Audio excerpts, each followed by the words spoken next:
Attention. Thank you.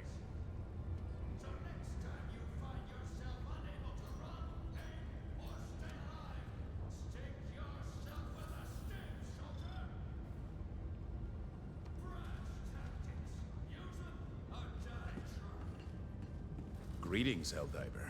The Galactic War awaits. Wow. Twitch Prime.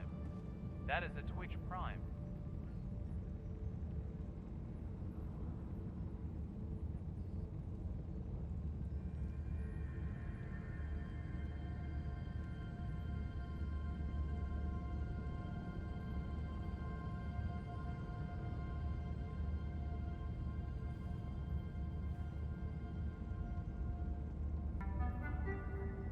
Attention. Thank you. Okay. What? Hold on now.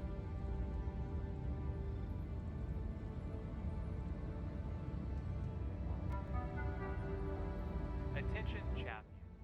Ping 55. Tier 3 sub. Testing. Hello. What is going on? What is going on with this microphone? Hello? Why is it all fucked up? Why is it all fucked up? Hey, hey. Hello? Hello? Why is it so quiet? Why can I not hear anything? Hello? Helldiver. That's weird. The Super Destroyer is ready for your it's so next quiet. mission. Yoo-hoo. That's strange. What the frick, man? Why is it so quiet? Why is my microphone so quiet? Why? People want to talk. Okay. All right. Well, I don't know what the fuck is going on there. Give me 1 second, chat. 1 second, okay? Hold your horses. Okay, first of all, we're going to go like this. And we're going to go like this.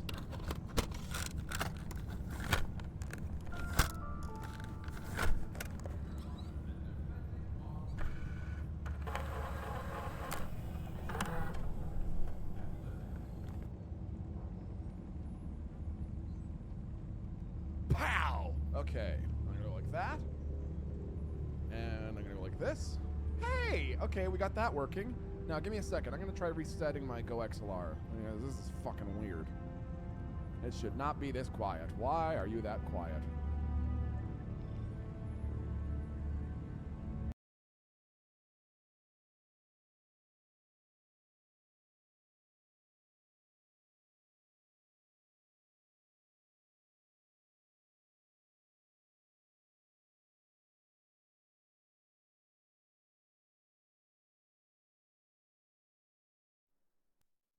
Testing. Why is it so quiet all of a sudden? What happened to my mic? Hello? Why? Why? It doesn't look like it sounds quiet to you guys, but it sounds so fucking quiet to me. I can like not hear myself at all. Why? That's weird. Sorry about that. I don't know what the fuck. Is it quiet? It's quiet for you too? What? What the fuck, man? Okay, bro. You want to fuck around? We'll fuck around. That's fine, dude. Love it. Love to fuck around. It reset all my shit! Attention. It reset Wow. all my shit! Very big. Why? Why did it reset all my shit? Oh my god, bro. That's so annoying, man. It fucking... Oh, Jesus Christ. Do you remember when I told you how I spent an entire fucking night setting up my... Okay, shut up. Shut up, person in game. Do you remember how I told you I spent an hour setting up my fucking microphone? Well, my Go XLR went ahead and reset everything. All of my settings are back to default. Oh, Christ, that's fucking annoying. So annoying. What do I want to do about this? What do I want to do about this? Fuck, man. That's so annoying. Okay. God damn it. Go XLR, TC Helicon, get your fucking shit together, you fucking donkeys. Okay. Here we go. We're going to do a little bit of that. We're going to do, I don't even know what to set the threshold to. We're going to do a little bit of this. Roll off some of the lows. Roll off some of the highs. Boost the mids a little bit. That's a little better. Oh, man, what the hell? You're really selling that Go XLR. Listen, they stopped supporting it, I think, which is not great. But, okay, there. That's better. Fuck. Goddamn Go XLR. Okay. All right, chat. as I sort of alluded to in my going live messages and in the I'm sweating so much, and in the stream title, I am sick as a fucking dog today, dude. I'm sick as a fucking dog. Do you remember the story that I told you about when I forgot to put a new filter in the baby suction thing for the nose, and that I sucked the baby's sick nose out without a filter? It went through my system. I have had violent bubble guts every like 90 minutes for like 36 hours. So we're gonna kill some bugs for a little bit. We're gonna have a little bit of fun. We're gonna kill some bugs for a bit, and then I might have to get up and absolutely destroy my bathroom, okay? So we're gonna kill some bugs in Helldivers 2. As you can see, hold on. Helldiver. Shut up. The Super Destroyer. Shut your fucking mouth. Don't shut your fucking mouth. Don't interrupt me. As you can see, hold on, let me try this. As you can see here, as you can see down there, I'm rank 113. So I've played a little bit of Helldivers 2, not a lot, but a little bit. So we'll get in, we'll crush some bugs, and we're gonna have some fun, okay? First of all, Fierce Fatality, thank you for the 5 gifted subs, Fierce Fatality. I really appreciate the lovies there. That was really nice. Welcome to those 5 betches. Orin of Chem, the woman who stares at cats. That's a real Twitch user. The woman who stares at cats. That is Kiki Chanel in a nutshell. I can see you finally contracted massive frickitis, more than usual. Apologize. What the hell? Okay, and what is with this, the poop accelerates thing? Have people been reading this? I'm gonna catch you up to speed a little bit. It says, let me see here. Infinite poop. Hold on, I have to do this. I have to do this cinematically. No, too much. Too cinematic. Try this. Infinite poop. You sit on the toilet, but the poop never stops coming out of your butt. You have to start flushing the toilet every 2 minutes to keep up. You try to pinch your butt closed, but that makes your insides hurt. The poop accelerates. You call 911. The paramedics call for doctors. The doctors call for specialists. The story trends on Twitter. You turn down talk show appearances. Your septic tank fails. This planet hangs in the Shut it. The poop accelerates. And then they continued. People form a cult. Your toilet is finished. Volunteers arrive with buckets and shovels. You are completely used to the smell. The poop accelerates. You are moved to a step ladder with a hole in the top. The poop accelerates. The shovelers abandon the buckets and shovel directly out the window. The poop accelerates. A candle-lit vigil forms around your house. One of the workers falls over and can't free himself. The poop accelerates. What the fuck, man? What am I reading? What cursed shit is this, man? What? That is truly upsetting, okay? All right. The struggle for managed democracy continues. Well, I'm goddamn happy to help. How many are on here? 10,000. Fuck fighting robots. Robots can kiss my ass. Soon exult in the glory Someone of has to be here to constantly fight bugs, okay? I'm aware that there is a bug front and a robot front. Someone has to toe the line to kill bugs, all right? I was going to come here to make poop jokes, but y'all beat me to the punch. Man, I have not... Okay. I had an illness a little while ago that I have not seen... What are we doing here? Nuke Nursery. That's a fucked up thing to read out loud. Okay. We're going to do that. We're going to do this. We're going to do this. And we're going to do this. And we're going to do this. Okay.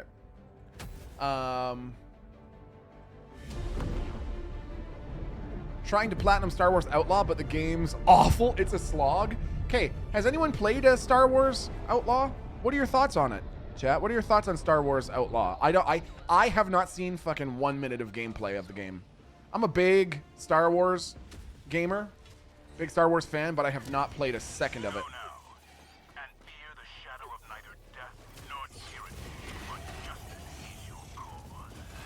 Burn, you scumbags! Burn! Okay. Calling in the heavies.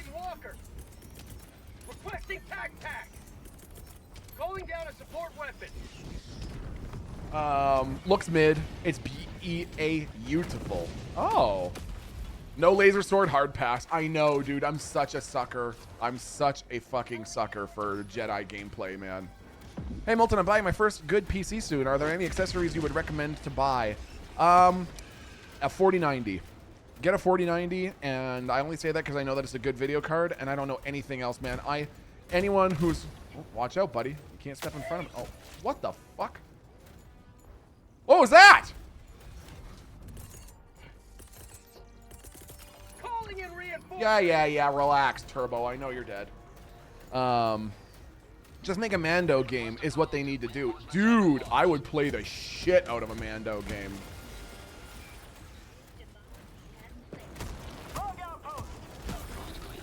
Okay. And this is the nursery we need to nuke. Got it. I love the addition of mechs to Helldivers 2. It feels very PlanetSide 1-esque. And PlanetSide 1 was my shit, dude. I love that. Okay, so...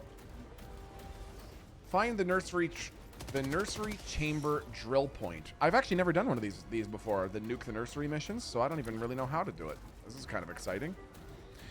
Don't expect any Assassin's Creed this year. Dude! Oh, man. I was pretty stoked for the new Assassin's Creed game, because it's going to be an Assassin's Creed samurai game, right? And do you think they got spooked because Ghost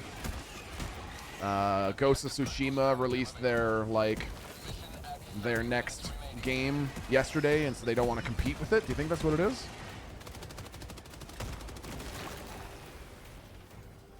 Use, oh, Hive Breaker Drill. Nice. Okay. Okay. Whoops. No. Stop hitting your own mech suit. What, are we out of time? Oh no, we're fine. Everything's fine. Ghosts of Yote is gonna blow most games out of the water. I'm pretty excited. I'm pretty excited. I played a lot of Ghosts of Tsushima, so I'm pretty excited to play their next thing. Oh god, my stomach. Oh, dude, the sounds that it's making right now. Calm. Kill some bugs. You don't need to use the washroom. You need to kill bugs. Okay.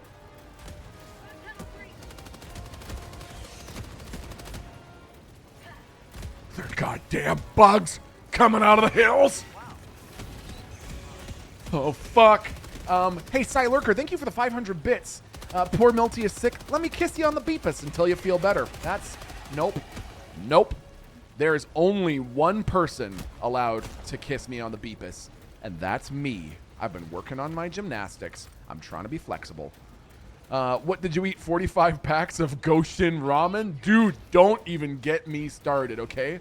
Shin Ramyun gourmet spicy ramen noodles straight out of the pack. Eating them like fucking... Oh, is that a nuke?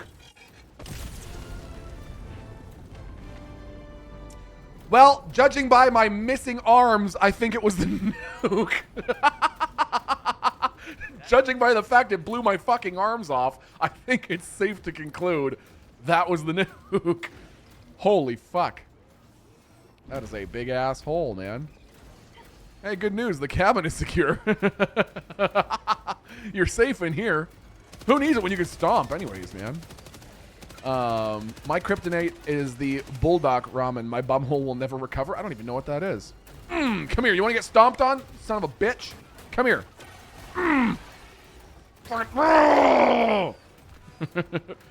Who's a big a-hole? I'm the big a-hole today, dude. My a-hole. Oh, I see, because I said that's a big ass hole. Listen. Whoops. I thought that was my flamethrower. I was a real soldier. Did I tell you the story about, when I got... I don't know if I ever told you this story, chat. This is because it's self-deprecating, but not in the way that I normally tell it. So, I am actually qualified in the use of a grenade launcher. Like, I am a fully qualified... I know how to load and reload and clean and maintain actual grenade launchers in real life.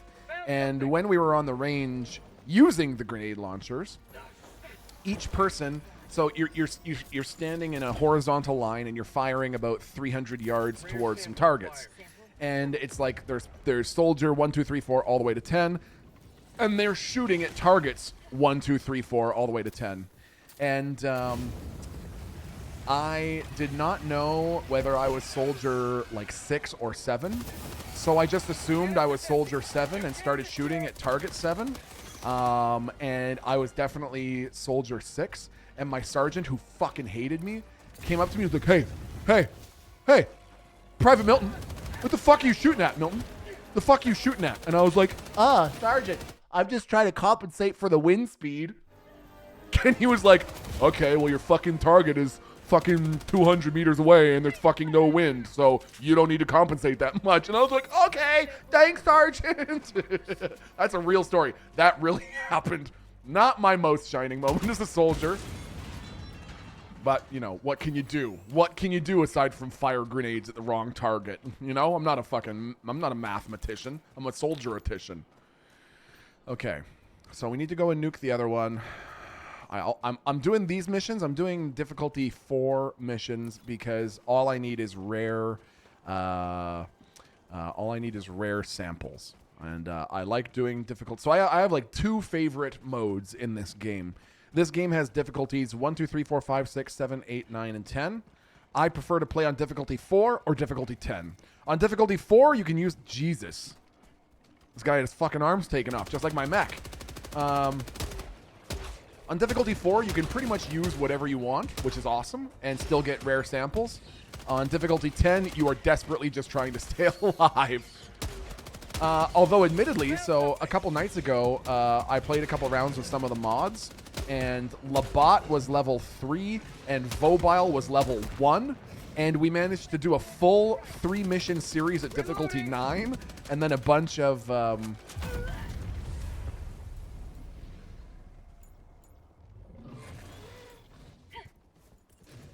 killed by some undemocratic motherfucker. Did you see that? Did you see how he fucking killed me like that? Unbelievable, dude. It's crumb-believable. Order 2 Popeyes biscuits with no drink and that'll plug you right up. Ew.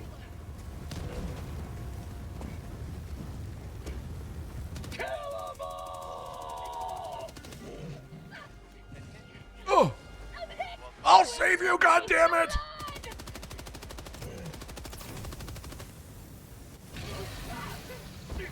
Woo! Got him. Okay. Focus here. Jaderix, how you doing? Thanks for coming back, my friend. Okay. Gonna go get my goodies back, and then I'm just gonna... Oh. See how quickly I did that shit? Man, I should play Osu. I should be the next Osu champion, shouldn't I? Once you have Tangia set up, they have the entire Helldivers 2 intro on it. Just a heads up for you. It's like 45 seconds long. Do you get to choose... Another diver for the cause. Do you get to choose... Let me think of my thoughts here. Oh, do you get to choose the cost per Tangia? Could I set that one to be like $500? No, I want this one. Give me that back. Kill everyone you see. Goddamn right. Yes, you can? Okay, good. Because if it was like people could play the entire 45-second intro for 30 cents, that would be rough. So did your bop carry you to level 113 or what? I beg your fucking pardon, dude. Okay? I may not be good at many games in my life, but this game, I'm the best in the world. Look at all the top player charts in the world for Helldivers 2, and you're gonna see Milton. Ven has it set to $50. Oh my god, that's ridiculous, dude. Sir Scommon, thanks for the 600 bits. Sir Scommon says, my wife says a man in camouflage is really sexy. I just don't see it. Did you not hear me tell you that I feel sick today? Because you are making me feel significantly worse. Orbital inbound. You want some napalm, Bugs? Have some fucking napalm. You want some napalm? Have some fucking napalm!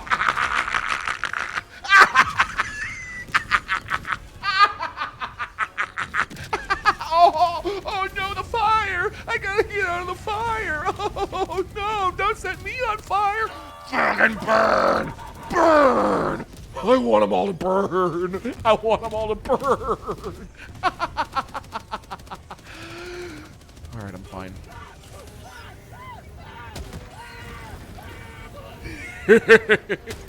Where are you going? Nowhere. Get back in your fucking bug hole. Get back in your bug hole. Is he laughing or crying? Porque no los dos?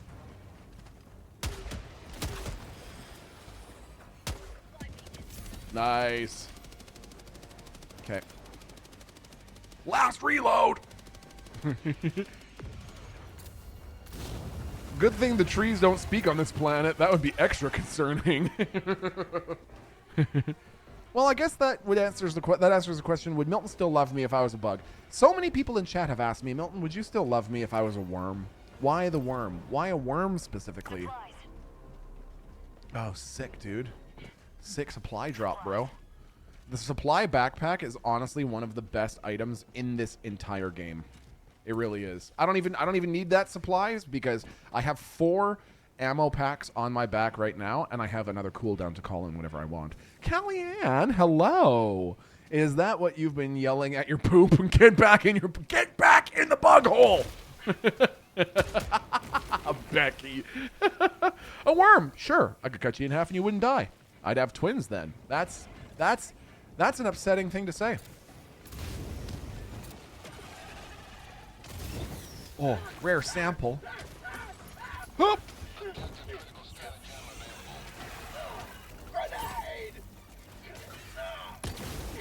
Uh-oh, that's gas. Look out. Watch the gas. You didn't say the magic word. Okay, we're fine. Did you know you can't log into Twitch if you put in the username from 2 years ago? What do you mean? Like your own username? You didn't say the magic word. What's that worm thing that clones itself like that? You might be thinking of a planaria. A planaria. I recently saw something really interesting about planaria. If you cut a planaria in half, like a hamburger bun, but you have like fucked with the head component, both halves of the planaria will regrow with a memory of what happened to it, suggesting that memory really doesn't operate the way that we think it does, which is pretty fucking cool, man. If you fuck the head of a planaria, no, not fuck the head of a planaria. Oopsie daisy. Oh. I'm not out of ammo. I ain't got time to bleed.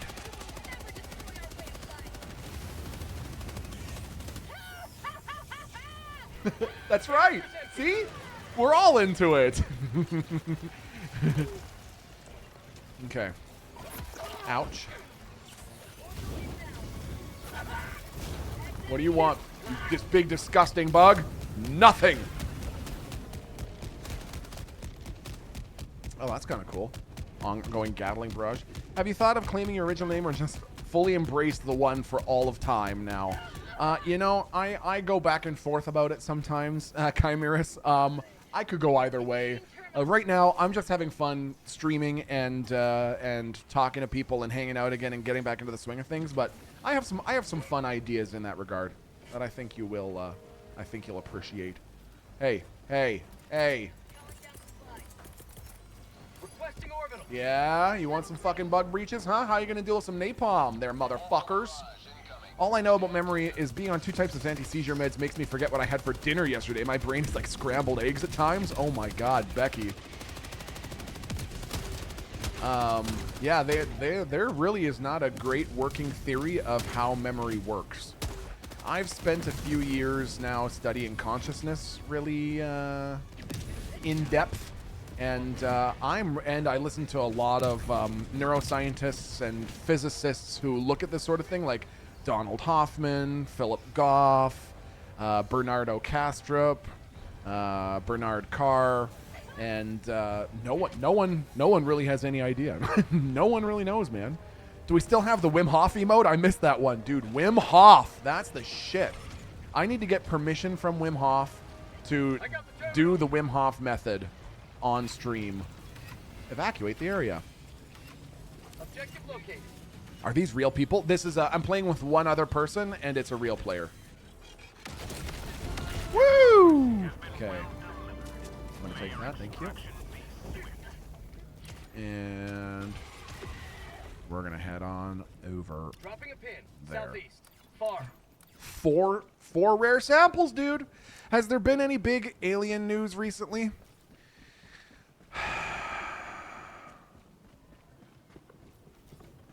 Okay. So, Have a taste of democracy. okay, so I just set my teammate on fire again. There is some unfortunate news. How can I word this? Because one of the things that we don't do here is we don't discuss politics, right?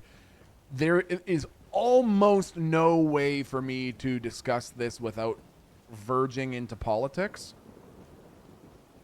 So let me see if I can think of a way to word it. Basically, does everyone here remember the name Luis Elizondo? Emote only? No, it's not going to be that. It's not going to be that. It's not going to be that bad, but everyone remembers the name Luis Elizondo. He was the former head of ATIP, the Advanced Aerospace Threat Identification Program, which was started by Senate Majority Leader Harry Reid in the early 2000s. He managed to secure $22 million of funding to open up this UFO investigation office.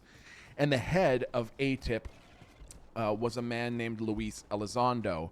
And in 2017, he left the program specifically because he said that there was too much obfuscation when it came to the topic. Like, it was too hard for him to get relevant information to the Chief of Defense Staff, and he didn't think that was the way that it should run, so he sort of resigned in protest, and has been at the forefront of the UFO movement since then. So anyways, I want to make this clear. First of all, I'm going to preface this by saying that I'm Canadian, so this is about American politics, and I acknowledge before I say anything that I'm Canadian and not American, so take that with a grain of salt. But Luis Elizondo recently went on a podcast, and this is 2 days ago, went on a podcast hosted by a very prominent and very recent politician's son. And on this podcast with this very recent politician's son, Luis Elizondo was asked how he felt about a particular former president. And this particular former president was recently on the Lex Fridman podcast. And on this podcast, this particular former president was asked if he was president again, would he release the files on Roswell? And his response was, I'd love to do that. Have to do that. I need to do that. Of course I'll do that. Which just sounded like fucking garbage. Just sounds like someone saying whatever they can say to try to appease as many people as possible. I mean, this person was already in the office for 4 fucking years and didn't do it. So why are we suddenly convinced that they're so motivated to do it? So I did not find that encouraging at all. That didn't mean anything to hear. That didn't mean anything to me to hear this person say this. So anyways, Luis Elizondo is on this podcast like 2 days ago, and there's a 30-second clip of him saying, oh yes, this former president, just for being interested in this UFO topic, is going to be remembered favorably for all time. I have it on great authority that this former president will be viewed favorably for all time for being at the forefront of the alien movement. And I was like, I don't know that everybody agrees with you, man. I don't know.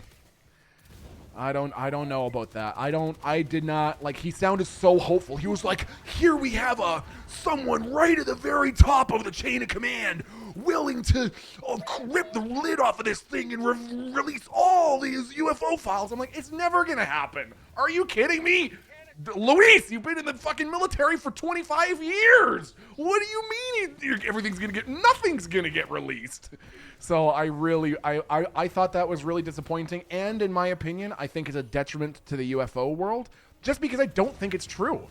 Like, I would not believe almost any politician who said that. I cannot think of a politician who would say, yes, I will absolutely reveal all the information about UFOs my first day in office, that I'd be like, fuck, that's the truth. Let's vote for that person. So I was disappointed by that. I think that's going to set the UFO world back a little bit, just because Luis Elizondo is really seen as sort of the face of this thing in the States. And for him to make comments like that I just see them as being woefully uninformed or like, what's the word that unrealistically optimistic.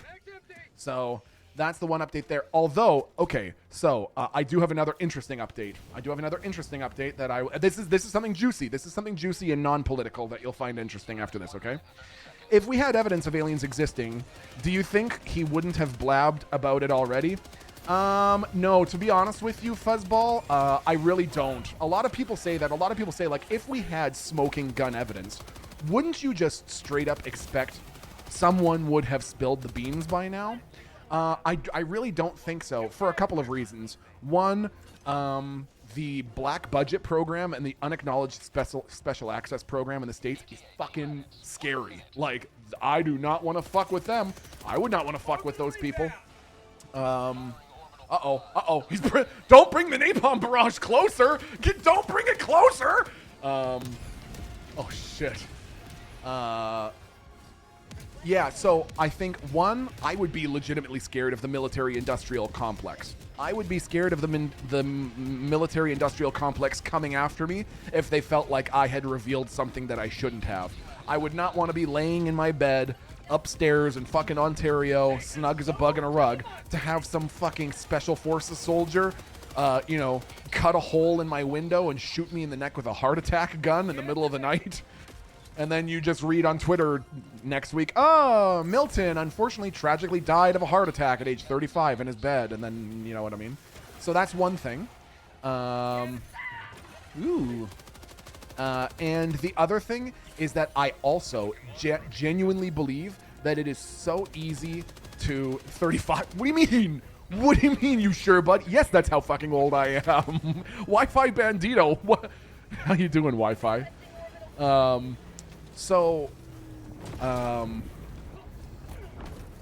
The other thing is that it's so easy to sell and sow disinformation that if a legitimate video came out, it's so easy to then release a stupid, obviously fake video at the same time and have a whole bunch of people pump it up and put it all over Twitter and all the rest, so that everyone looks at the obviously fake one and goes, that's garbage. You'd have to be a fucking idiot to think that that's a real video. And then people show you the real video and go, but look at this one. This one's actually real. And they go, yeah, okay, that's real, dude. And fucking nice UFO, bro. It's so that's why I think it's hard. That even if there was smoking gun evidence of UFOs and or aliens, it's so easy to make it sound like you're a conspiracy theorist to believe in it that I don't even fucking know what to believe. So, moving on from the... looks like he's in his 30s. Shits like he's in his 90s. I'm telling you, man, my guts right now, oh, I can feel it like moving. It's like transiting down into my lower fucking core, and it was bad, man. Bad. So, the interesting fucking thing, chat. This is going to be something kind of obscure that I'm not sure if everybody will remember. This was, I think, in February of 2023. So February of last year. Does everyone remember 3 strange objects were shot down over North America? One was shot down and some information was released about it, and they said that it appeared to be a large cylindrical metallic balloon with a rope underneath and a tethered payload. And they shot it down somewhere. This is my favorite fucking part, which is so fucking stupid. They said, the China balloon.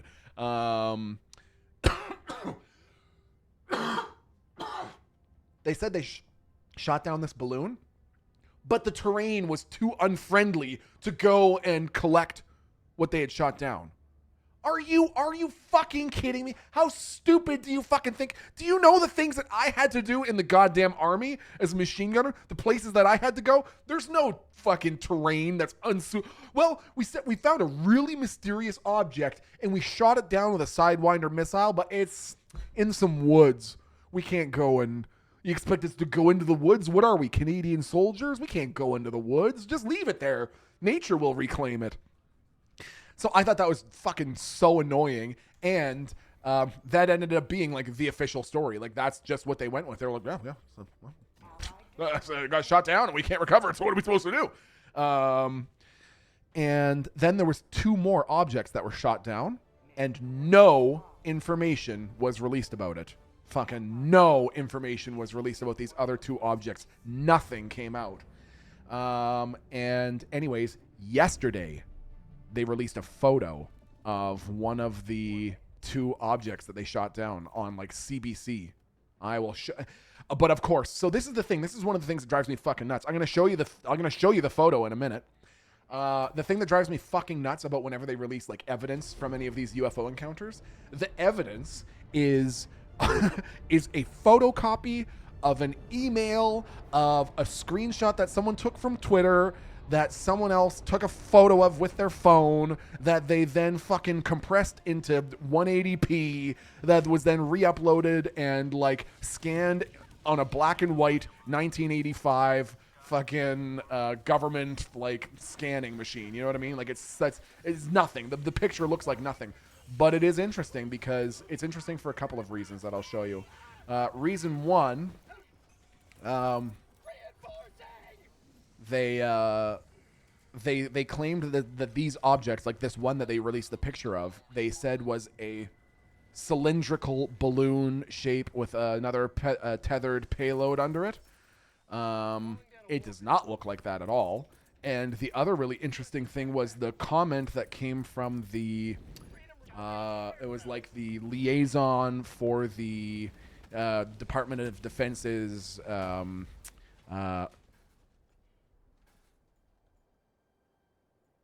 did this goddamn supply pack destroy one of my fucking mech suit's arms? For piss sake, man! Come on! Anyways, the like liaison person for the liaison person for the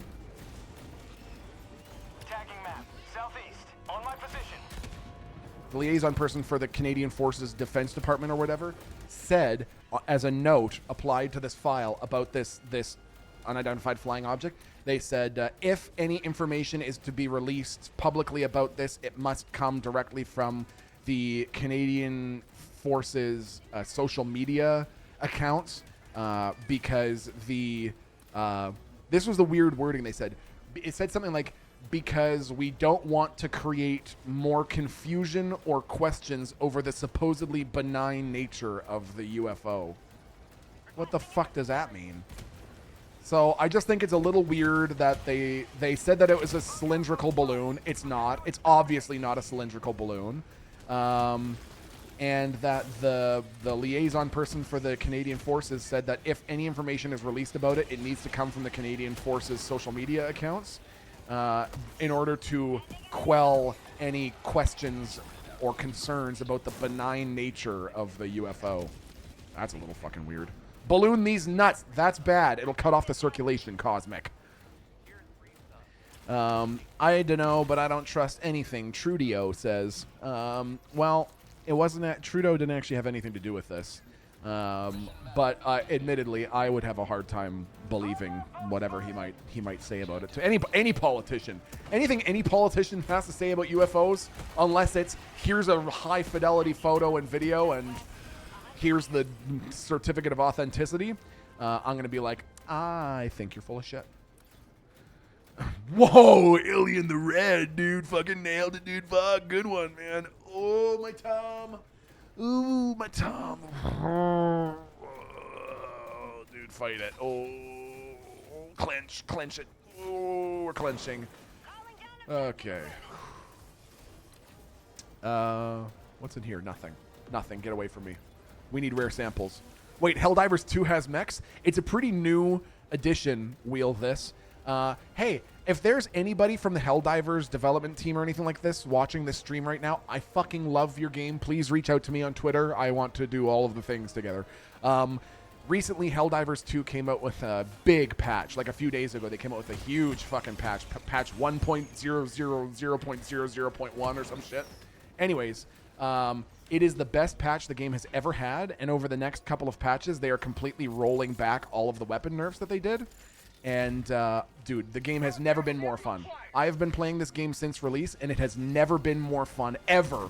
So if you played the game and you were disappointed that every single time you booted it up, it felt like you were, attacking bugs with wet toilet paper, they have rolled all that back, man.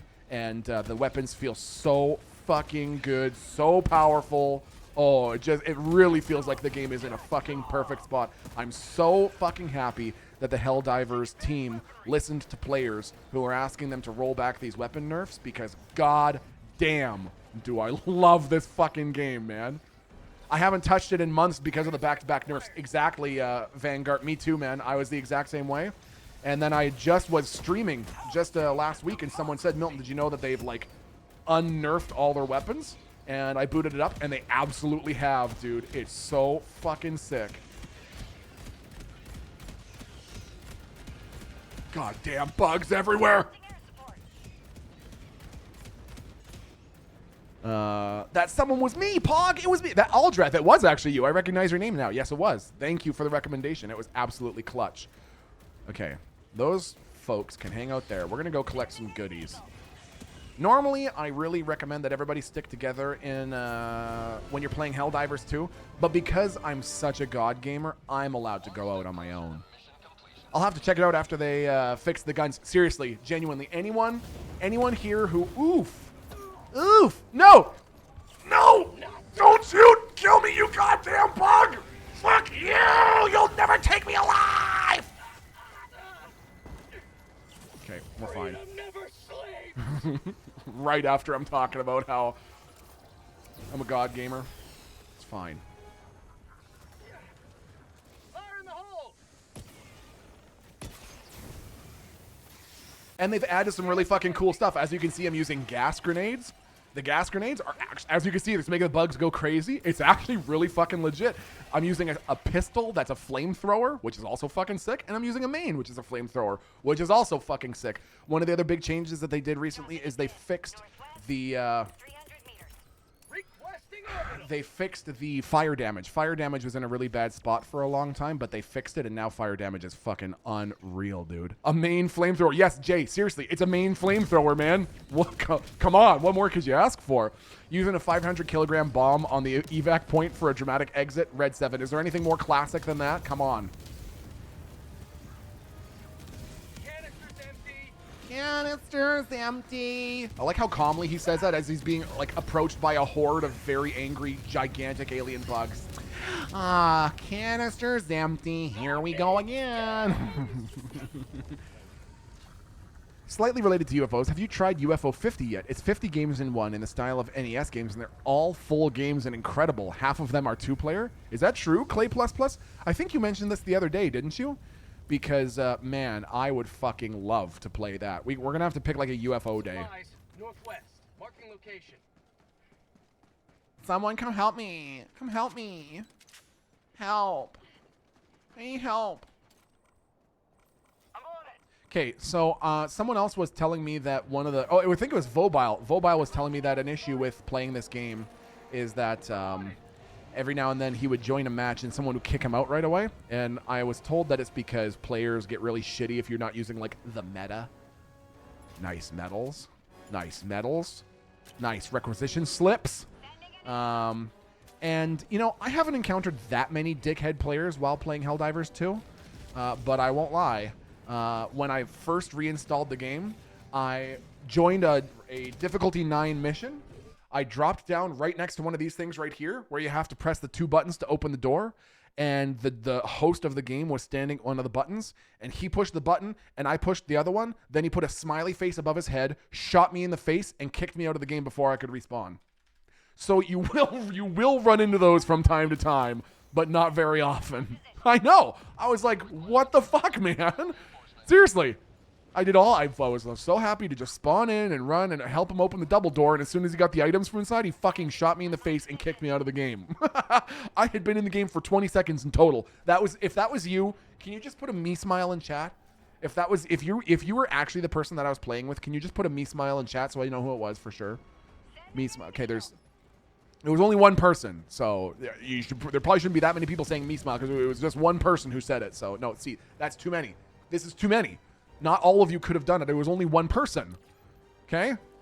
That doesn't make any sense. All these people say, okay, you know what? All right. Raj, dude. Fucking Raj, dude. You smile. Cosmic, don't you fuck with me. Okay. We're going to go close this bug hole. I'm going to shut that bug hole for you, chat. I'm going to fill that bug hole for you, okay? It was a group project, but chat is one person. You know, do you want to know the sorts of things that I'm going to be talking about in some of my YouTube videos? So, for the YouTube channel, I have some big plans for the YouTube channel. I want to upload lots of our music stuff there. I want to upload lots of different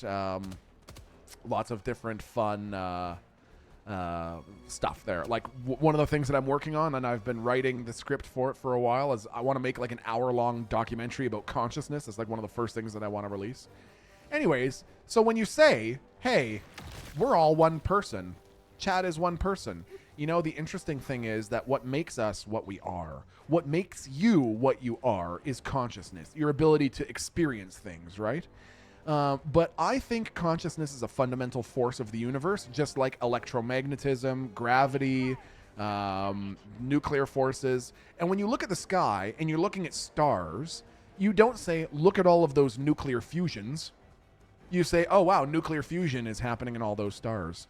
And so in the same way, I think we are all consciousness. And when you look at people, you don't go, look at all those consciousnesses. You say, look at consciousness in all those people. You know what I mean? Fucking far out, man. Whoa, dude. Orbital inbound. Package acquired.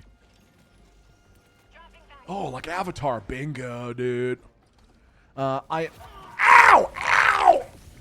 Ow! I recently found out that some people don't have an audio narrator in their head. It blew my mind. Yeah, I don't. I'm a bit of a mix. So some people have no internal monologue. Some people have an internal monologue that isn't in the form of a talking or words. It's more in the form of pictures, images, moving scenes and feelings. And some people don't have any of that. I have multiple voices. Wait. Vanguard? No, not good, man. Look at all those chickens. Cosmic, that is legitimately one of my favorite videos ever of all time. Genuinely. The look at all those chickens girl is my fucking hero. Look at all those chickens. My wife and I quote that all the time. I fucking love that video, man.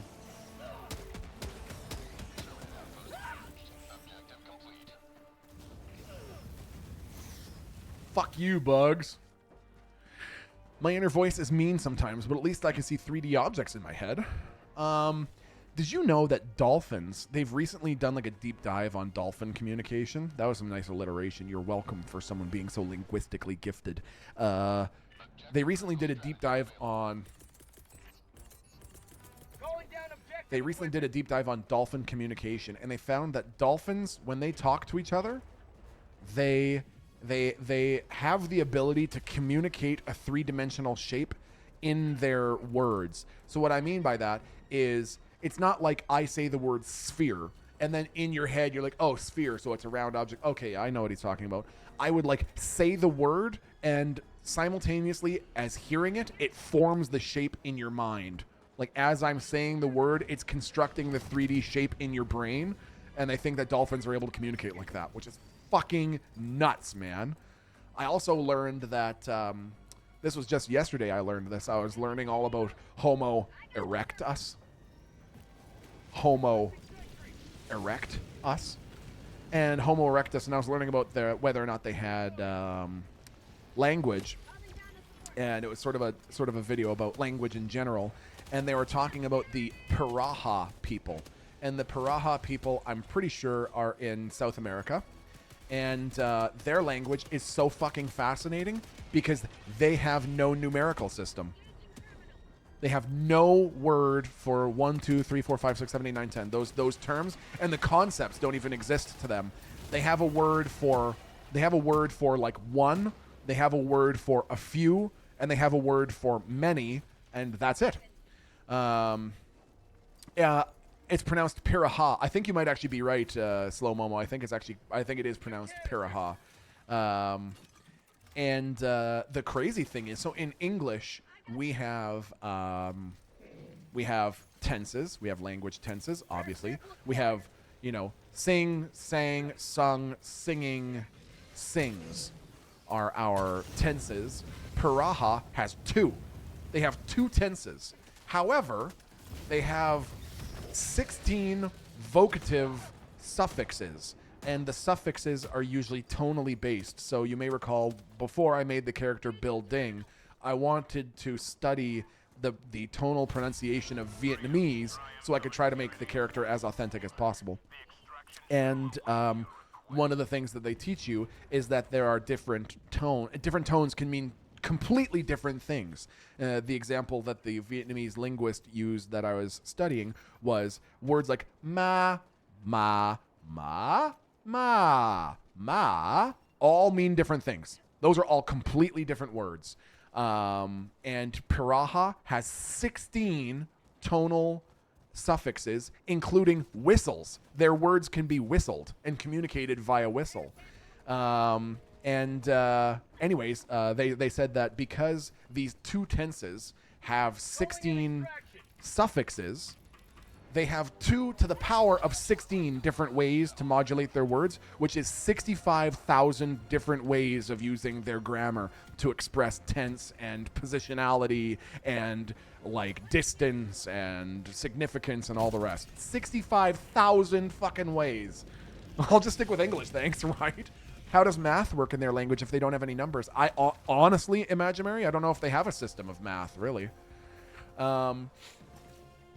But I feel like they must, because one of the big like questions they had about Homo erectus is that it was considered for a long time. Why is an artillery? Oh, it's smoke. Okay. One of the things that was contemplated for a long time is that what makes humans is the fact, or like what makes Homo sapiens sapiens what they are is the fact that we have language, and that Homo erectus, despite the fact that Homo erectus and Homo sapiens, coexisted for tens of thousands of years, they said that Homo erectus didn't have language. The really weird thing is that, I know this is a big convoluted story, I hope I'm not putting people to sleep out there. The thing that I thought was so crazy is at one of these big anthropological centers and studies, they were looking at tools found at Homo erectus sites around the world. And specifically what they found was quite advanced chipped tools, like chipped hand axes and chipped pickaxes and stuff like that. And the really weird thing was that even taking into consideration climatological differences and the orientation of the continent and stuff like that, anywhere there was a body of land across an ocean, there was Homo erectus sites there. And so this meant that Homo erectus must have been like ocean-faring, must have been able to travel across the water.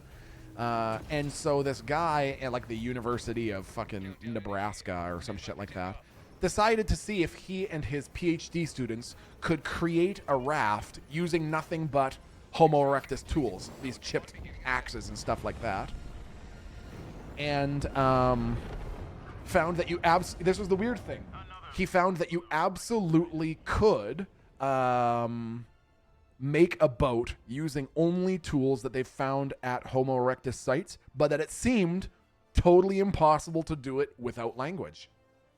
There's no way that they figured that they would be able to understand how to put together a boat without language. So it's currently a question. No one really understands how people have how Homo erectus built boats and got across the ocean without language, but we don't really have good evidence of vocaloid bones in I mean, they're small and they disintegrate easily anyways, but it's just fucking crazy. So to get back to what I was talking about originally, the Piraha people, what is language? Language is the transference of information via symbols, and language is designed to be additive. And the example that this person gave, it was a Harvard talk that I was listening to. The example that this person gave is,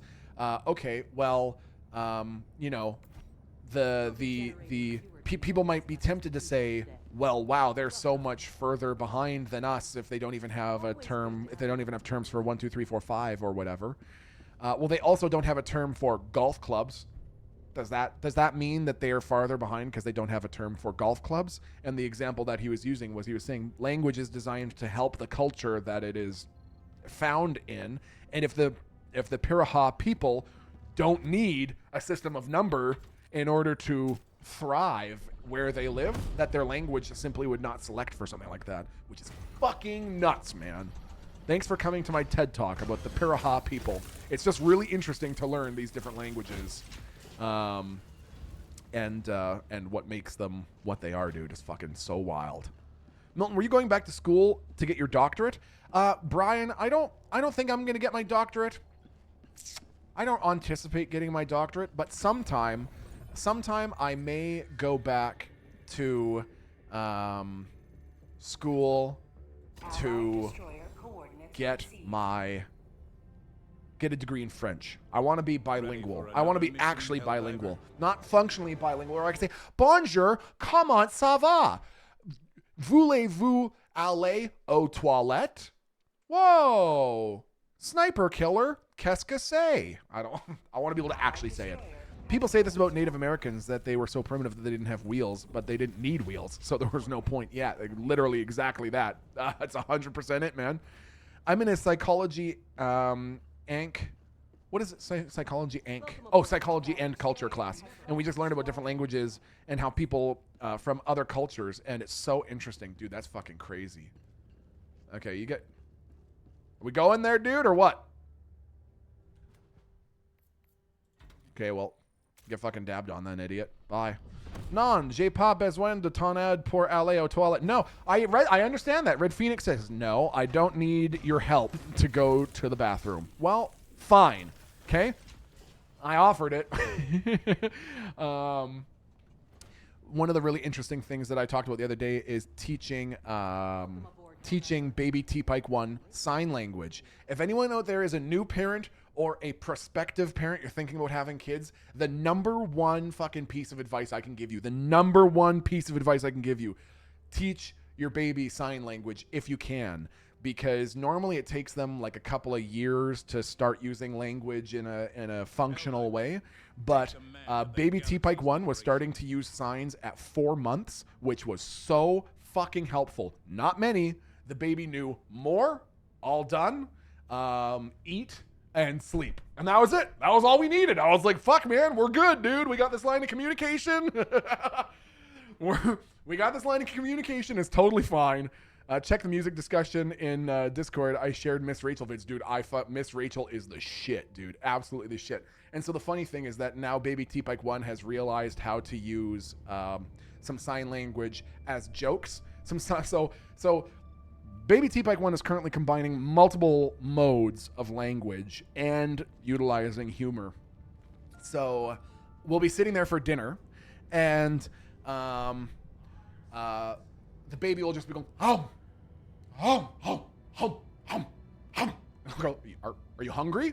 You want to eat? And he'll, hum, hum, hum, hum. And I'll say, okay, what would you like to eat? Here are your options in front of you on the dinner table. And he'll say, want more cracker. That's what he'll say. I'll say, want more cracker. And I'll say, you want more cracker? Okay. So I'll go to get him a cracker, but he'll have a little plate of chicken in front of him. And he'll go, no. Buck, buck, buck. Buck, buck, buck. That's how he asks for more chicken. Is he'll ask me for something and I'll go to give it to him and he'll go, no, buck, buck, buck, buck, buck, buck, buck, buck, buck. So he'll use the sign language for more and then he'll say buck, buck because that's what a chicken does. It's very cute, dude. What the fuck? He's a genius. He's definitely your kid. I know, right? I'm like, oh, that's smart, man. That's a smart kid. I'm trying to think of a couple of things that he did in the last few days that were so funny. He's so funny. Let me think. Anyways, it's just really interesting to see language. Like, the baby is a baby. Like a baby. But it's fucking crazy to see a baby listing every single color. We'll open a book, and this baby will just be pointing at each of the colors like black, white, blue, red, green, yellow, orange. And fuck, man. I didn't know that until I was 13. Okay. This is Kill the Bile Titans. So we're going to go with Orbital Laser. Synchronized. Our Genuine Classic here. And we're going to go... We're going to do something a little slightly different this time, just because I feel like it. We're going to go... Yeah. Like that. I'm going to change from this to the Scorcher. Scorcher, best weapon in the game, bro. In the fucking best goddamn weapon in the game. Here we'll use the pistol, the grenade launcher. Ready. No. There we go. Ready.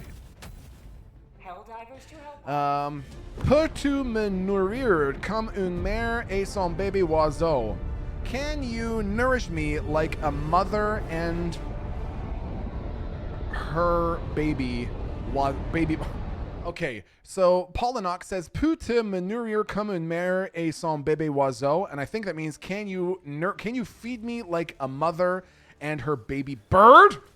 What the and then a pukers? Fucking, you can't troll me with another language, just make me read something fucking gross, okay? Not okay. Not acceptable.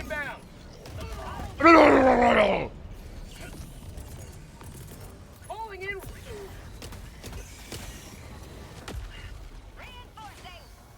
Oh my Lanta. Oh my Lanta. I've actually never heard the Plasma Scorcher before. I only ever really played Helldivers 2 when like Baby T-Pike 1 was napping for a minute. And so I only played it for 15 or 20 minutes at a time and always on mute. So I haven't heard a lot of these sound effects before. I wish they would add the giant beetle bugs from Starship Troopers in here. The big brain bugs or something. Fluffball Ren says, I follow a TikTok account where the grandparents are deaf and the baby communicates with them in sign language. It's beautiful. I love that, dude. I love that so much. I love using sign language with the baby because it's just very practical. And one of the things that I thought was really funny about it when I was reading, I was on a subreddit called Daddit. There's Reddit, and it has Mommet and Daddit, and Mommet and Daddit are all about like young, new, prospective parents. Oh, we've already killed the... Oh, extraction available. Well, shit, man. Calling in extraction. Calling down a walker. I completely fucking lost my train of thought. It's all gone. Bye. Bye. That's something the baby also knows how to do. Bye. I think I was explaining how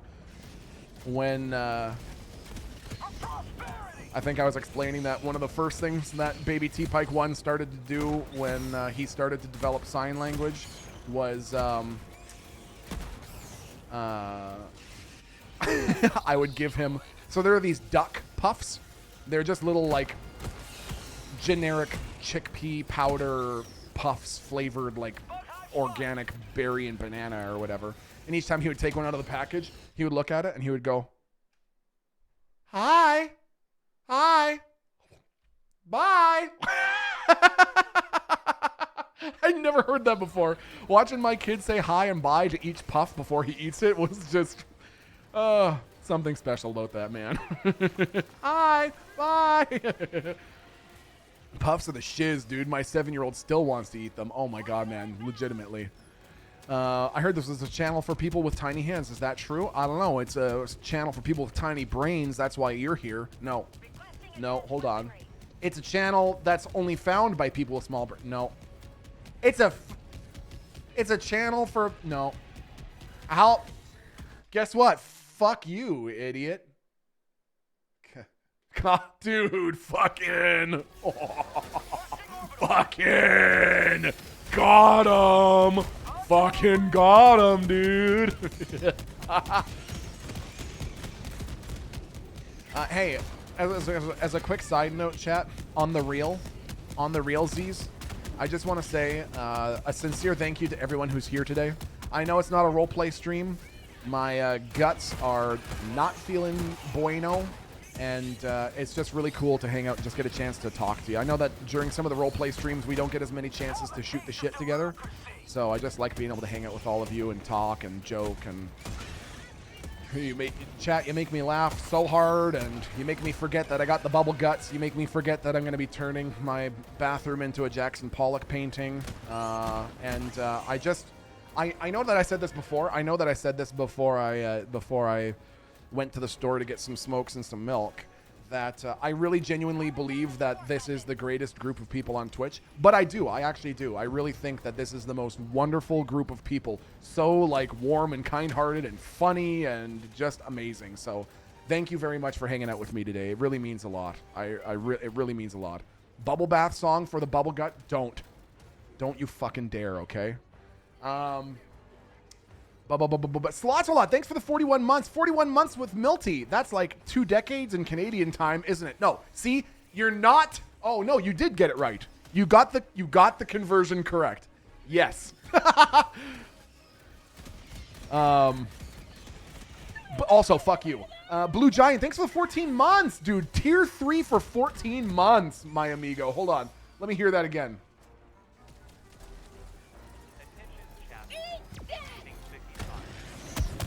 Okay, there's too many bugs. We don't need to hear the ping 55. There's too many bugs being killed. Sorry, Blue Giant. Too many bugs dying. Sorry. Sorry, dude. No need to hear the 50. No, there's no ping 55. No, we don't need to ping 55. No. You didn't even hear it, chat. You can't say it unless you heard it. And you didn't hear it. You didn't hear it. You can't.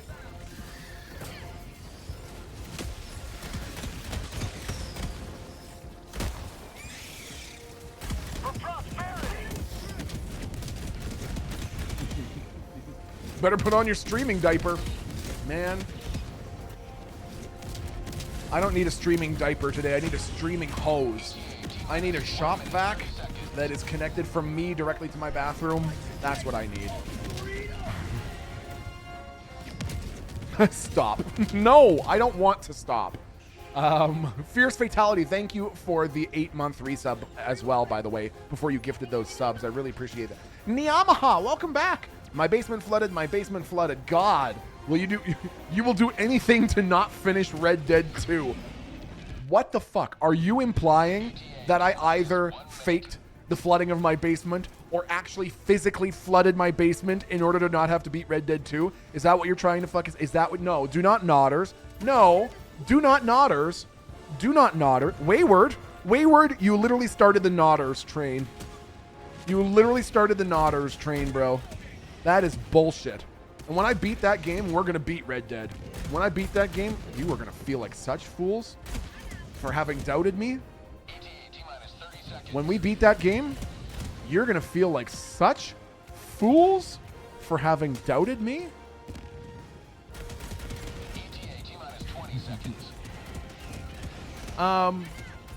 So, you know what else I can make him do, Milty? This. Light him up, chat. No one in this chat would smoke.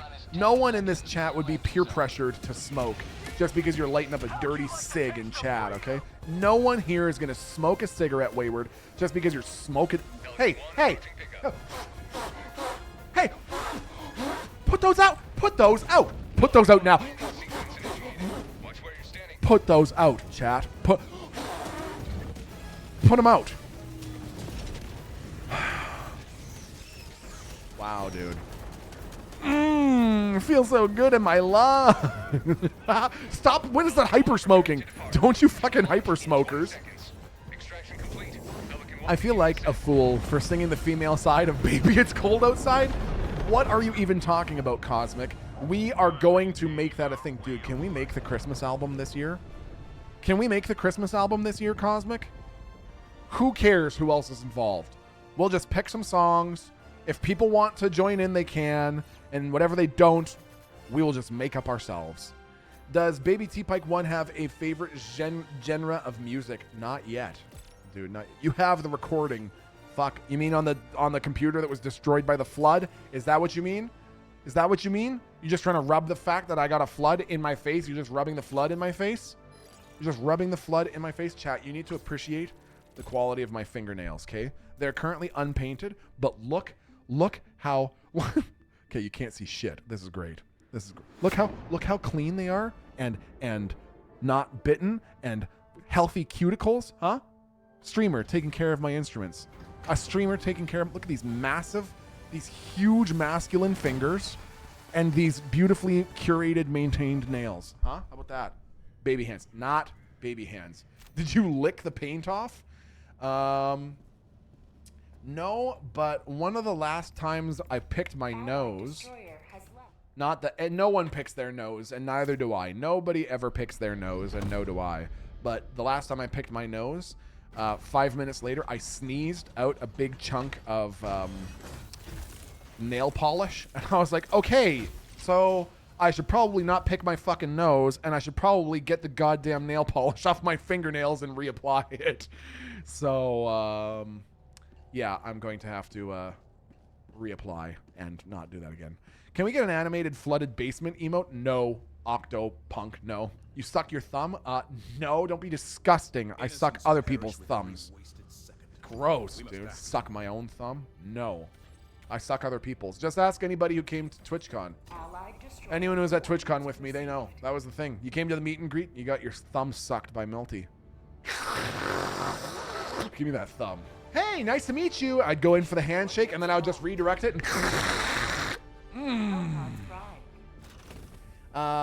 The old milk bagger says, you inspired me to try painting my nails, and my wifey likes it. I think I'm going to keep doing it. Dude, that's actually super fucking cool, the old milk bagger. I love that, man. I was thinking about on my, when I get my Twitch, when I get my YouTube channel up and running, that I would, okay, we're going to do that. We're going to do that. And we're going to do this. No, we're going to do this. Yeah. Okay. Yeah, that's what I want. We're going to try that. Okay. Milton, whatever happened to the book about how to fuck Neural Johnson? I've been waiting to put that on my bookshelf for over a year and a half. It's here somewhere. It's here somewhere. I actually see it right now. It's in my little display case with all of my goodies that's in the office. I can see the stupid fucking picture of my face kissing Neural Johnson. Is it also, Milton, is it also true that you paint your toenails for the same reason? I paint my toenails is it true that I paint my toenails because I accidentally stuck a toe up my nose and some nail polish came off? You better publish it immediately. Touche, man. Touche, dude.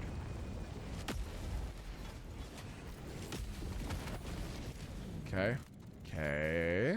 Okay. Hook. Okay. Hey. Your 2022 playthrough of Devour with Tech VOD was removed on YouTube. Is it unable to stay up on your channel? Really? Like it was removed off of my YouTube VOD channel? That's strange. That is actually strange, and it would make me think that we got like some sort of stupid DMCA strike somewhere, and that we probably took the video offline to avoid that, but that's fucking annoying. But worry not, my friend, because Tech and I have already talked, and we're planning to play that game again for Spooktober, which is coming up pretty GD soon, man. Spawn campers. Nice. Making progress. All right. So we are going to head over there. No wonder this dude has bubble guts and a flooded basement emo. Excuse me, what? Excuse me, Jay? What is that based on? I beg your pardon. I beg your fucking pardon, dude. Did you paint your mech's nails? No, the mech doesn't like painted nails. Okay. The VODs of Conan Exiles Part 2 End are also gone. Part 1 is the only one I can find. Oh, fucking man. That's weird. I'm sorry, man. I don't understand that shit. For the bird feeding, you could use this technique. You know? I'm not even going to click on that, Polynox. No wonder this dude has bubble guts in flooded basement. You have bubble guts in a flooded basement emote, chat. What the fuck, man? Stop harshing my fucking mellow. Anyways, I do want to just backtrack for a minute. So, I'm going to preface this by saying, please try not to word your answer in a way that would legitimately be like rude or shitty to other people in the channel, if applicable. Can you please tell me what the fuck happened with Star Wars Acolyte? I have not seen any of it. I haven't even seen the trailer. I don't know anything about it. All I saw was that chart the other day which showed the cost per minute of runtime versus viewership, and the Acolyte was fucking got nothing. No one watched that fucking movie, or that series. Can anyone tell me? Anyone who watched it, can you tell me what's wrong with it? I thought it was fine. I heard some of the combat was kind of cool. I don't keep up with all the Disney stuff. It's just kind of meh. Some characters pop, most just don't. Yeah. The writing was horrible. The Acolyte was fine. It was mid and expensive. Bad writing. Sad part is the actor who played the villain deserves better. He was great. Is the villain known from anything else? They completely shat all over established lore and made it so that Anakin Skywalker was in no way special at all. Ooh. Ooh. Ooh, I don't like that. That doesn't give me a smiley face. No, they did not. Stop it. Oh, damn. Oh, shit. It's kicking off now, man. Fuck. Wayward, you're getting called out. I mean, Last Jedi did that. No, it didn't, Jay. No, it didn't. Just because you're upset that you can't clone yourself like Palpatine, spoiler alert. Spoilers for anyone who hasn't seen Episode 9. No. Oh, no. You're saying The Last Jedi. I don't know what happened in The Last Jedi. All those movies blend together for me. Chat, do you want to see the most pog piece of advice you've ever seen in your life? Are you watching, chat? Pay close attention. Are you tired of carrying these big, heavy-ass missiles everywhere? Here's what you do. When it's on the ground, you press E and then 2 really quickly. E2. And you chuck it forward. E2. E2. See? Why carry it when you can chuck it, dude? E2. E2. E2. You have to pick it up and then immediately equip your secondary, and your dude will just chuck that fucking thing. I keep on wanting to scream at my teammates for zapping me with their goddamn laser. It's my own stupid fucking rover. Dropping package. Shit. Just throwing them everywhere. I do that with artillery shells in real life too. It works. Do not do that with real artillery shells, for fuck's sake. You can do the same with real missiles too. No. Dropping package. Bless you, Milton. So much sneezing. What do you mean in sneezing? Excuse me? Excuse me? Okay. Where's it? There's got to be one more. We need 5. Requesting objective equipment. Come out wherever you are. Got it. Got it. Package acquired. Okay. Dropping package. Hup. All right. Where are my teammates anyways? They're just fucking around up by the objective. Great. Personally, I loved it. Some of the best action in Star Wars with a unique story and a new timeline. People love to hate and it went too far. Not warranted in my opinion. Because here's the interesting thing. Do you know what the second lowest rated Star Wars series is of all time? Do you know what the second lowest rated series is of all time, of all the shows that have ever come out? Fucking Andor. Andor is the second lowest rated series, the second lowest watched series they've ever made. And Andor is literally some of the best Star Wars I've ever watched. Andor was like just some of the best fucking TV, period, man. I love some morally gray characters, you know, that are complex. And that's what I feel like we got with Andor, and it was just fucking phenomenal. I'm really and or what? Damn it! No, I'm not saying and or. I'm saying and or what? No, it's not. I'm not saying and or what. I'm saying and or, all one word. And or. I thought the Acolyte was great, but it just wasn't the Star Wars anyone was hoping for. That is so interesting, man. What about The Mandalorian? The Mandalorian season 1 had like a fucking ridiculous viewership. I think it had the highest viewership of all of the Star Wars shows that have come out. It was like Mandalorian season 1, Mandalorian season 2, Mandalorian season 3, Book of Boba Fett, the Book of Obi-Wan, or Tale of Obi-Wan, whatever the fuck, and then like Andor and Acolyte or something. But it was just, man. What is the Star Wars people are hoping for? Star Wars fanboys don't even know what they want. They just want to bitch and complain. Jay, there are like 2 fandoms in which I have found everybody to be perpetually unhappy. I know that there are always people that are going to be unhappy in any fandom, but the 2 that I have found that are the most difficult to please are Star Wars and Diablo, dude. Oh my god. Nobody in Diablo is ever happy with anything anyone ever does. Oh, I just had to chuck my fucking... Alright. Just chucking it. Chucking it in the fuck it pile. Is there anything else here? Are there any little bug holes or anything? Remember when the prequels came out and for the next decade it was shat on? Now the kids that grew up with it are adults and now it's beloved and part of Star Wars. People hated Hayden Christensen and now he's a hero. Also, the poor story of Ahmed Best who played Jar Jar. Oh my god. Didn't he just have like the worst fucking time ever after that movie?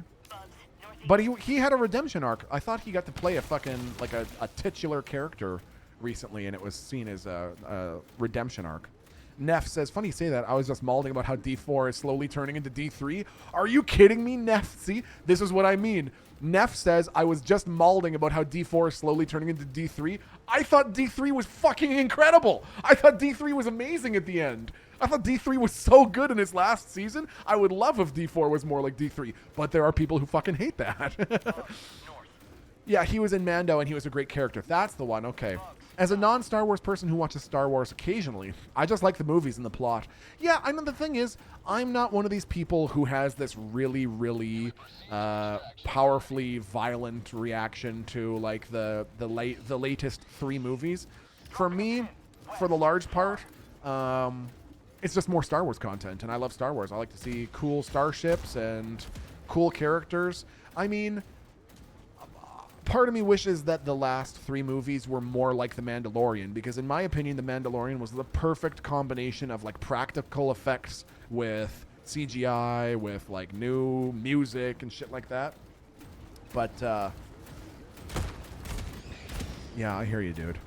There are Jedi Knight 2 servers that are still active. If you ever want a fun fucking community night, giant multiplayer lightsaber fights have been a fucking blast. That's so sick. Whoa, Mick! How are you, Mickaroony? Mickaroony, man. How are ya? I'm right there with you, Milton. I'm a pretty huge Star Wars fan, but I don't really like the new films. I'm disgusted with the choice to switch directions completely with Episode 8, but overall, it's good stuff. The thing that I keep talking about, though, the thing that I always talk about, I know that I beat this into the fucking ground when I was, before I left. But genuinely, what George Lucas had planned for the series is so much worse than what we got. It's so much worse. And a lot of people say, yeah, but at least it would have been his idea. I don't give a shit. His idea was bad. You're allowed to have your own ideas unless your ideas suck, and then you should get better ideas. And George Lucas's ideas were so bad for the final 3 movies. First of all, it was going to be a teen romance about Kylo and Rey, who were supposed to be like 14 and 15 rather than adults. And Episode 7 was going to take place inside a fucking midichlorian. Like, it was like a fucking National Geographic, what is reality like at the surface level of a midichlorian? And then the third movie was going to be all about Whills, Whills, Whills. And the point is that Whills influence Force users through the Force to control their actions and make them do what they want in this reality. And the entire point at the end of the third movie was the Force is nothing. There is no chosen one. Jedi are not good people. They're just people being influenced and used by the Whills. And that's it. That was the end of the series. What? I would rather have what we got. Give me the self-replicating fucking Palpatine and the uncomfortable fucking platonic kiss between Kylo and Rey. The Jedi aren't good people, though. Excuse me? Do you know what color lightsabers they use? Excuse me? Do you even know what color lightsaber they use? How can you say that they're not good people? They use blue lightsabers, dude. So like the world beyond worlds? I'm not actually familiar with that. It could be. It could be the exact same. That's not at all what he had planned. I don't know where you heard that plot. I mean, it could just be a very elaborate fan fiction that someone posted on a reputable magazine. But what was he planning then? Seeing eye goose, huh? What the fuck was he planning? If you know so much, huh? If you know so much, what the fuck was he planning? Requesting orbital. Yeah, I don't think I've heard that one at all. Extraction complete. Pelican 1 beginning ascent. Oh, yeah! That was awesome. Blue equals good, then what does purple mean? Obviously, purple means Wow. Samuel L. Jackson. Prime. Hello. Prime.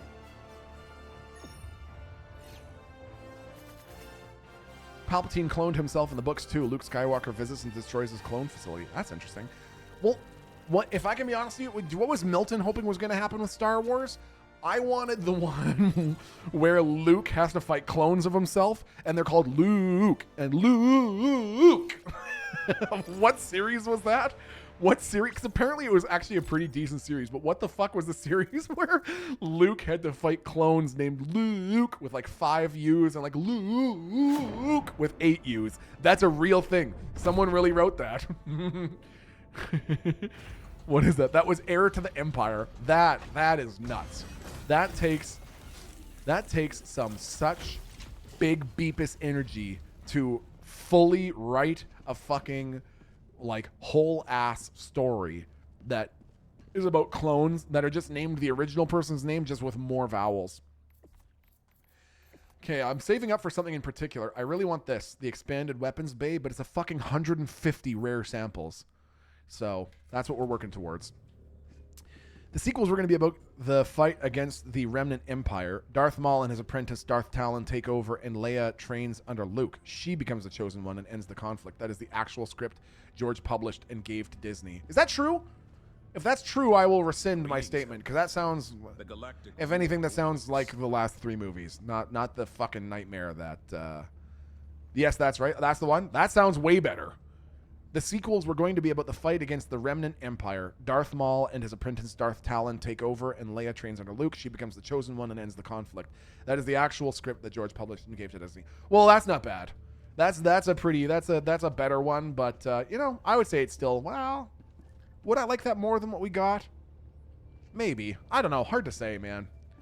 Either way, what we got is more Star Wars content, which is not bad. Unless it's the Acolyte, in which case it sounds pretty bad. Actually, there's been a lot of people who have convinced me otherwise. I might have to give it a shot. I did watch Ahsoka. I thought Ahsoka was really excellent. I liked a lot of the characters. I fucking hated the green Twi'lek lady. Oh, she drove me bananas. But the rest of Ahsoka was really good. Lindsay Amanda, thank you for the 34 months, my friend. Hey! Wow, that was a really nice thing to say, Lindsay. If you're still here, thank you for the really kind messages. Ahsoka was trash? What? Apologize now. Star Wars The Old Republic was a fun MMO now that I think of it. The class stories were so enjoyable. Weren't they, Sir Gimpalot? Genuinely, if you want some fucking actually good Star Wars lore content, check out Star Wars The Old Republic and just play through one of the class storylines, man. They're pretty fucking good. Don't you dare trash talk Hera Bantha fodder. No, oh, you're calling me Bantha fodder. I thought you were saying that Hera's last name was Bantha. It fucking might as well have been. Hera Bantha is her fucking name. KOTOR is peak. Jay, we are going to play through all those fucking games. Are they coming out with another one? Are they coming out with a new KOTOR? I thought they were. No matter what, I'm looking forward to the next Star Wars Jedi game with more Cal Kestis. Dude, fuck yeah. Yes? No. Remake. Ah, interesting. Yeah, I would love to play. There's been talks of a remake for years, but it's up in the air. Well, fuck, man. I'll be happy to play any version of it. Any version of KOTOR is good.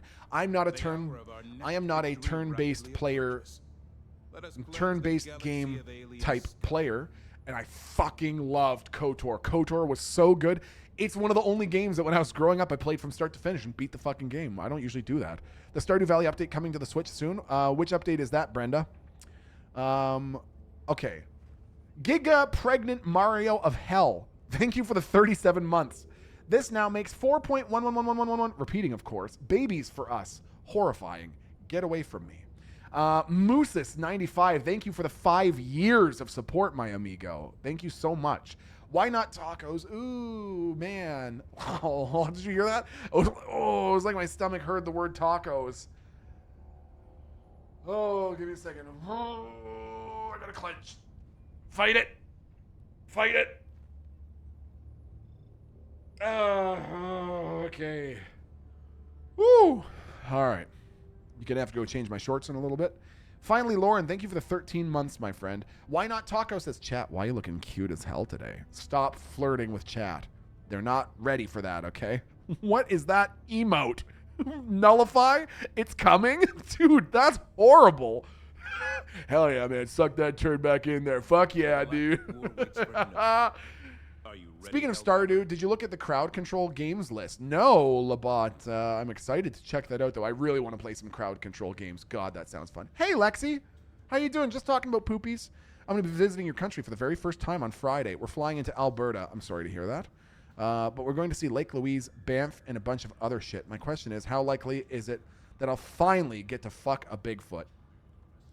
I'm not sure about Bigfoot, to be totally honest with you. Bigfoot is usually hibernating around now. Now's when Bigfoot goes down to hibernate, so you might, unless you're going to fuck Bigfoot in Bigfoot's cave. And I'm just going to warn you, Bigfoot's grumpy, okay? Universe Phil, thanks for the 200 bits. I'm new, Smile, but just wanted to thank you for sharing your mental health journey. I've finally taken steps to live with my severe depression, including seeing a therapist.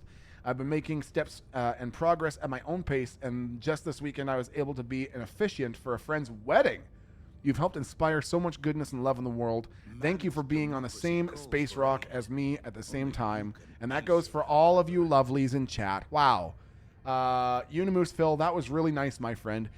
I want to congratulate you and commend you for believing that it's okay to have mental health struggles, and that it's encourageable and commendable to access resources for it. Okay. So great work. I'm really, really proud of you for doing that. And yes, I just want to reemphasize that for anyone else out there right now who's listening to my voice and you're having a hard time in your life for whatever reason, personal problems, work problems, problems with your family, with your parents, with your partner, with your kids. Everybody is fighting a hard battle, and your struggles are real, and your feelings are valid, and you deserve to be heard and understood, and that your feelings are validated. Like, it is okay to have these feelings, and it is okay to work through them. And I know that a lot of my listeners are in America, where access to healthcare and mental health resources is not great. But if you are able to, please take heart and be encouraged to try going and talking to a counselor or a therapist, if you're able to, or just anybody.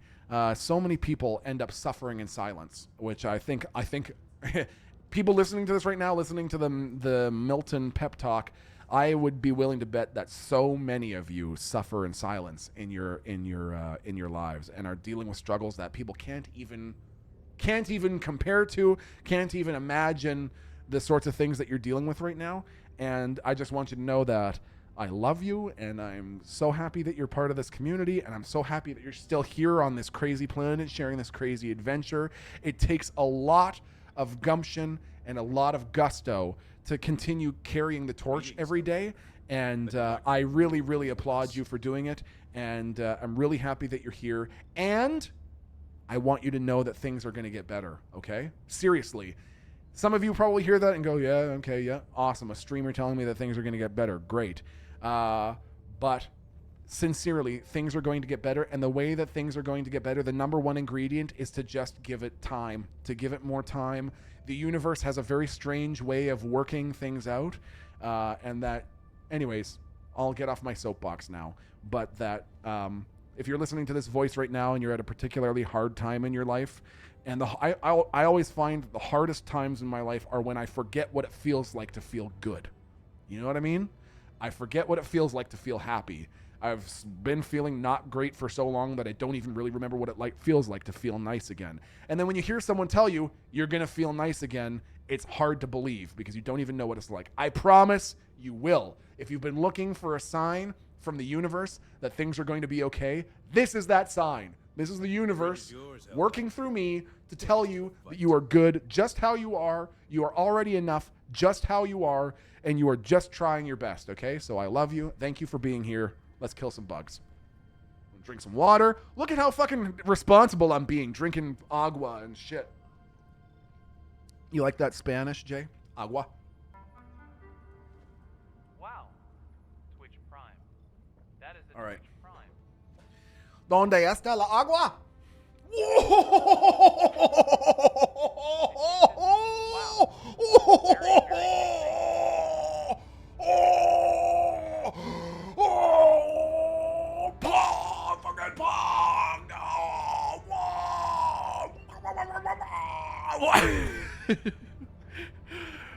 Ding of the North's veiny flop. Thank you so much for my friend for those 10 gifted subs. That was super fucking generous. Hot damn. Careful, you might poop. Yeah, I cannot strain that hard, man. I'm playing high stakes poker here. Do you see me? Do you see how sweaty I'm getting? Can you see the sweat? Okay, no, you can't. I'm getting sweaty. I gotta aim my fan at me. Give me 1 second, okay? Wow, whilst I'm going through a lot of anxiety because my 8-week-old baby is crying a lot, he said those words. Hey, Foreman 23, my friend, you are right now in the peak of the crying stage, okay? Babies usually start to chill out at the 10 to 11 to 12 week range. The fucking end is in sight, my friend. I know that it can be tough having a baby that cries and you don't know how to make how to meet their need. You're doing everything right. And the crying part's going to be done soon. Okay, give me 1 second.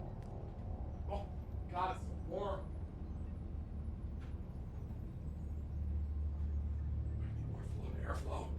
Airflow. Oh, thank God. Woo, okay.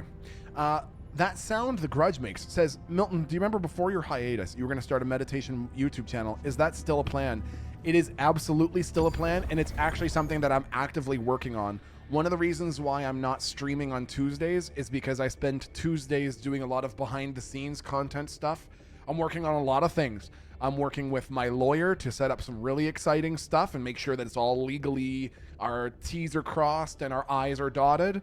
I have a lot of big plans on the YouTube channel, and I have some really, really, really, really fucking exciting plans with other content creators who you love very much, good friends of the channel and all the rest. So yes, absolutely. The meditation channel, the mindfulness channel, all that sort of stuff I am going to be working with. A lawyer, yes, I'm going to be suing everybody in chat. Everyone in chat is getting sued. And the reason is, at some point over the last few years, you've either put a 1 or a 55 in chat, and that's against the law. So you're all getting sued. See you later. Have fun going to jail. Bye. See you never. Stop. Oh, stop. Oh, stop. Do not. Lexi, apologize. Say you're sorry. Say you're sorry right now. Tell me that you're sorry. Okay? Tell me that you're sorry. Can I show you something? Chat, I'm going to show you something. You ready? I'm going to show you something, chat. You ready for it? I'm going to show you something. Give me a second. Space, are you watching right now? Space? Spacey, space. Spacey. Is O Space watching right now? Space. Ding, dang, ding, dang.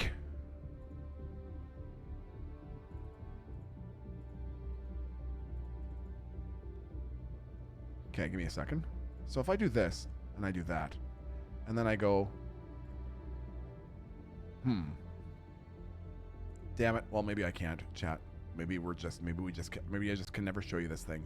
I want to. I'm going to try. Just give me a second, okay? I'm convinced that I can do it.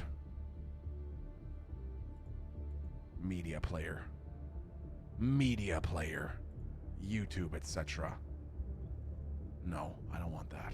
I want water. Water. Give us water. I'm going to say, if I go image, will it upload? If I do this, if I go stream folder, damn it. No, how do I show you a video? If I just want to show you a video, how do I just show you a video? Who uses media player? It's not an actual media player, okay? It's the name of the scene in OBS.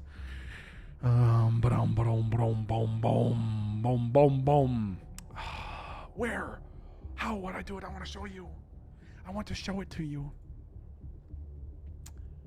Okay, I won't waste too much more time. Basically, it's good. The thing that I want to show you, what am I trying to do? I'm trying to show, okay. No. Now, how do I add a video? How do you add a video to your source? I'm going to say application audio, browser, color source, display capture, game capture, image slideshow, media source. Test 1. Okay.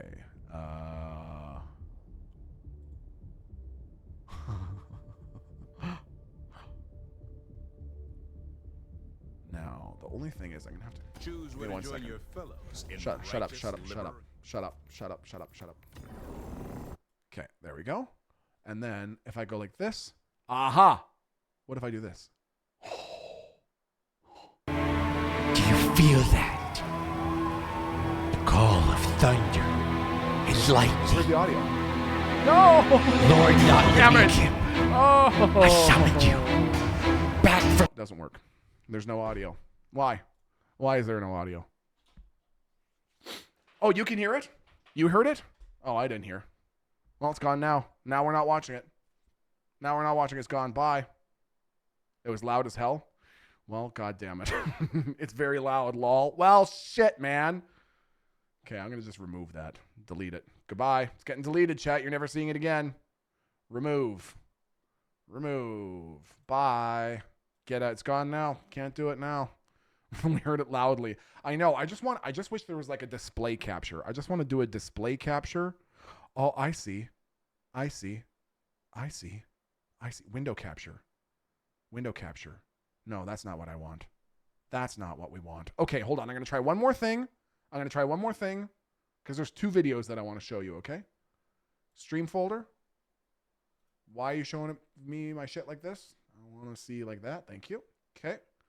Yeah. Now, where the fuck did the other one go? Anyways, who cares? I'm going to go like this.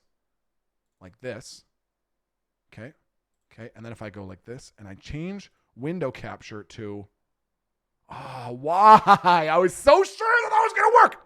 Fuck it. Forget it. All right. Anyways, I'll show you some other time, chat. When I can link up with O-Space, I'll show you that video. But long story short, there's some exciting things in the works, okay? Now, why is that master volume? Yes, got it. Okay, done. We heard the video, but we can't hear you. Well, fuck it, man, dude. Fuck it, dude. There's a reason to join the Discord, perhaps. No, negative. Wow. You muted yourself. Idiot. Return of the Nerds. Dude, I'm just saying. I'm just saying. Someone shine the O-space signal. Someone put on the bat signal, chat. Who's in charge of the bat signal? Someone's supposed to be bat signaling.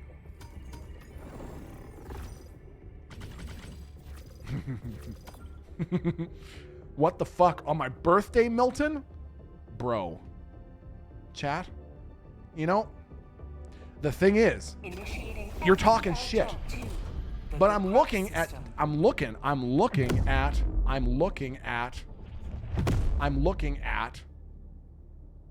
OBS, and I can see the volume things moving right now.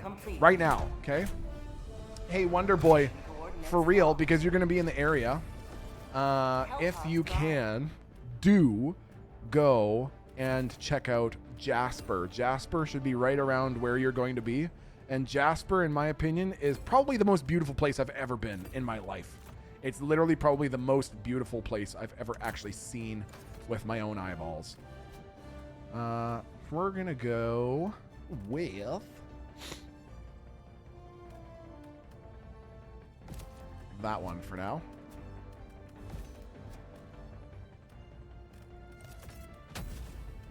Okay. I love that there's actually a fucking Batman symbol now. Wait, if your Go XLR reset, is your audio device set to the right device in OBS? Yes, because I can see my microphone moving when I move closer or further away. So, oh, I just fucking smashed that. Today the light of liberty will grace the skies of this world once more.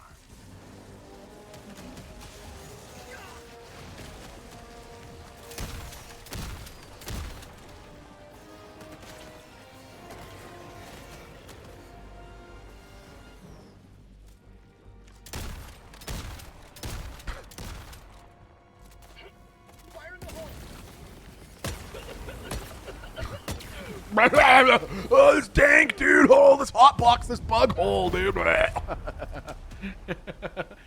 This isn't what we meant by show hole. I wasn't trying to do that, okay? I wasn't trying to do that. 40% of Jasper burned down in July. That's awkward. Might be a bit more of a boring visit than I suggested. I want to visit Jasper one day. I was up in Canada a few months ago, and I got to visit Hope, BC. Did you know that Hope, BC is where they actually unironically filmed Rambo? That's a real thing. That's where they actually filmed the movie Rambo. Fucking Hope. Requesting Walker.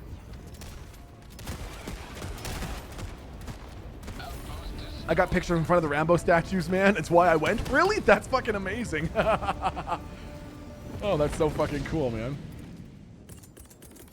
Calling down support weapons. Requesting tech pack. Everything about playing Satisfactory, it's kind of addicted. Can anyone please tell me what the game Satisfactory is like?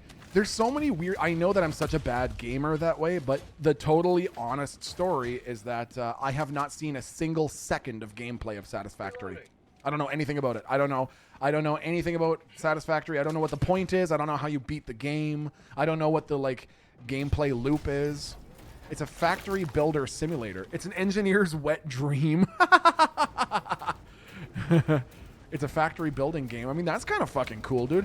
Have you ever played Factorio? I have actually played Factorio. I own Factorio and played Factorio, but admittedly, I did play it back in the day when I was going through a particularly unhappy period of my life. And so I played it a couple times, and I was like, well, this doesn't make me feel any better, so I guess I'm never going to fucking play this again. And I never came back to it, but I want to. Satisfactory is fucking incredible. Go watch Let's Game It Out. It's like Factorio 3D in a way. That's fucking cool, man. Build an Amazon warehouse on top of an alien planet. That sounds so dystopian. You ready for the snipe shot, chat? You ready for the snipe shot, chat? Dude. Got the tower from here, man. Got the fucking tower from here, bro.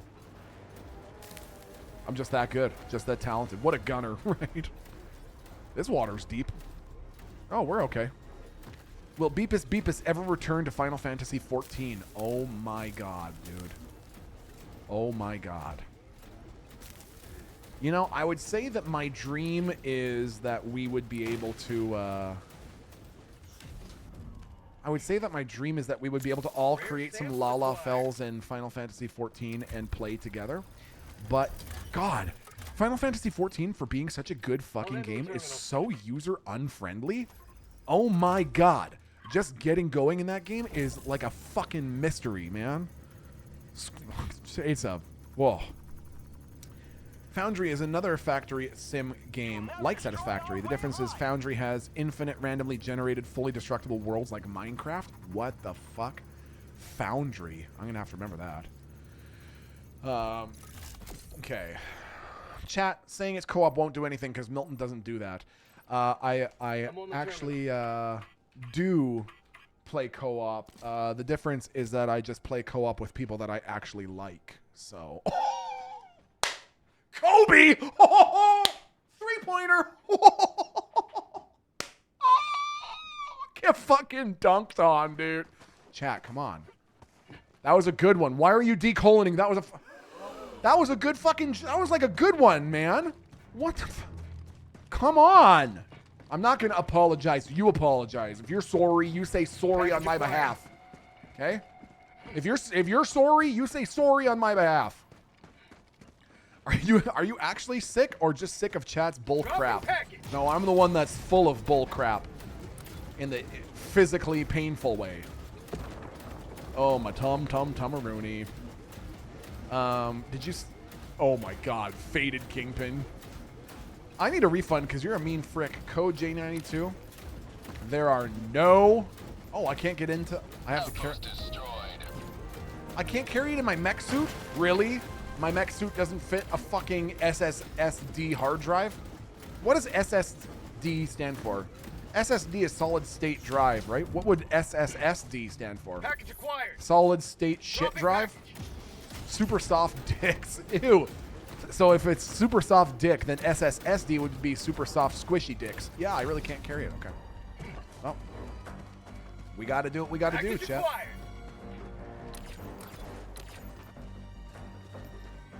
Tagging map, southwest, 300 meters.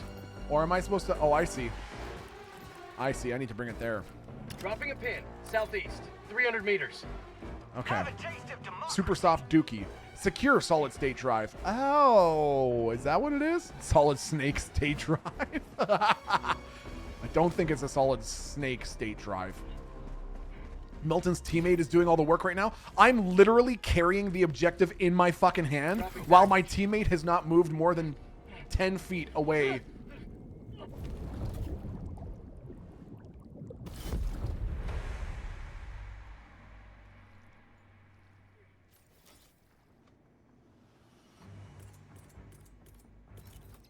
Another diver for the cause.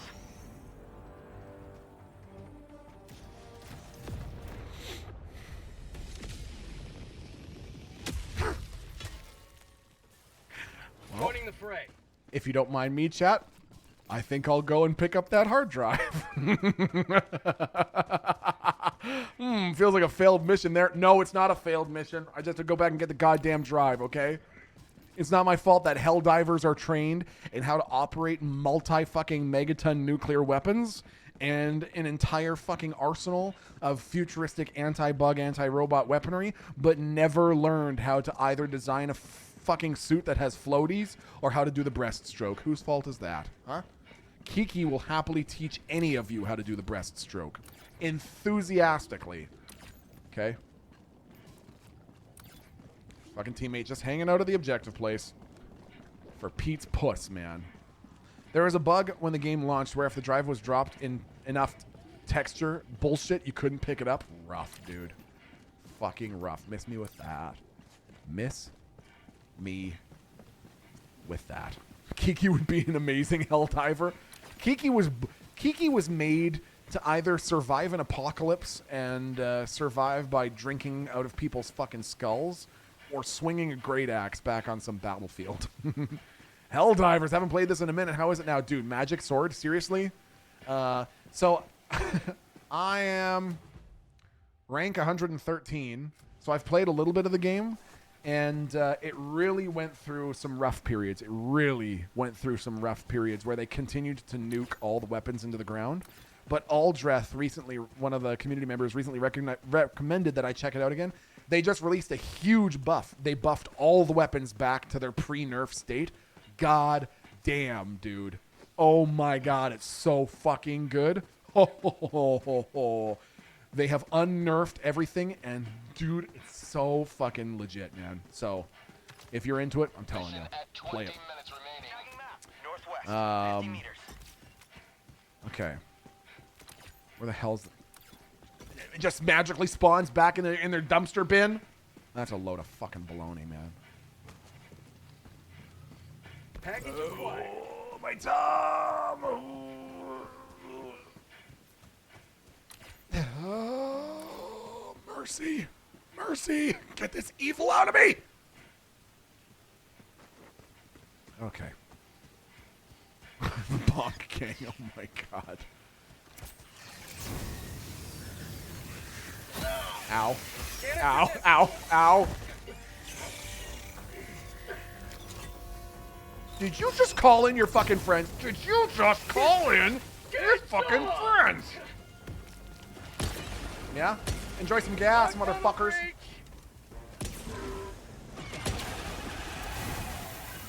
Yeah, enjoy. Bye. Okay, we're fine. We're not going back in the water. It's like that episode of Parks and Rec where Chris looks in the mirror and says, just stop pooping. What the fuck?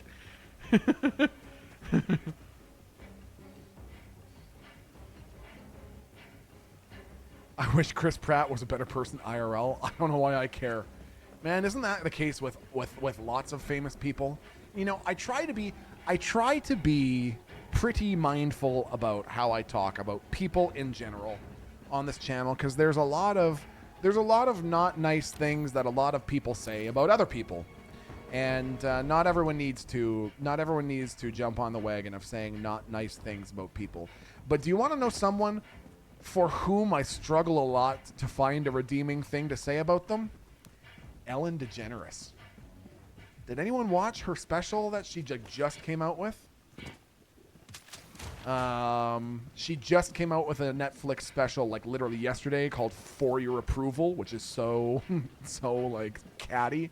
And man, so I didn't watch her special, but there's a YouTuber named Patrick CC who came out with a 50-minute video essay a few days ago titled "The Master of Deception: The Ellen DeGeneres Victim Complex." Boy, she did some weird stuff. She did some really weird stuff, man.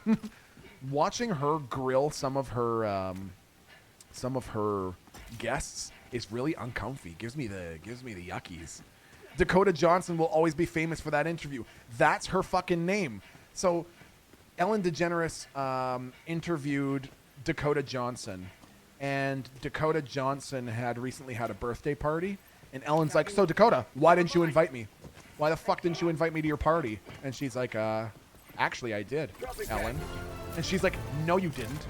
And Dakota's like, "Yes, I'm actually certain that I invited you to my birthday party." And she's like, "I'm actually pretty sure you didn't." And Dakota's like, "I'm the one that invited you, so yes, I did." And Ellen looks off to the side, and one of her production assistants is like, "Yeah, she invited you."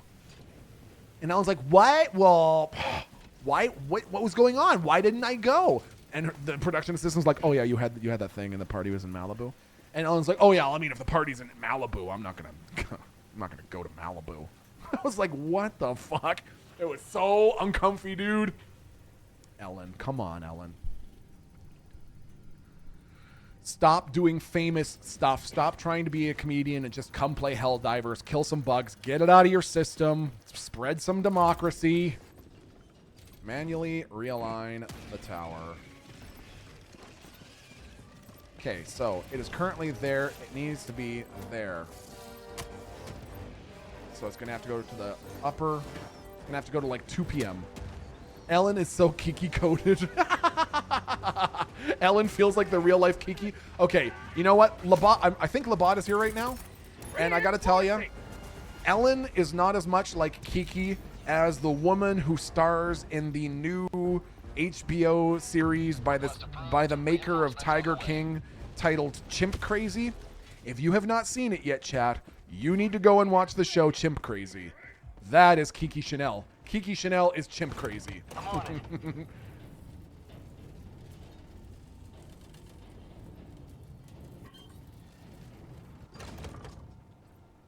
that it, buddy? I'm on the terminal. Okay. I'm on it. Attention. Thank you. Oh, did we do it?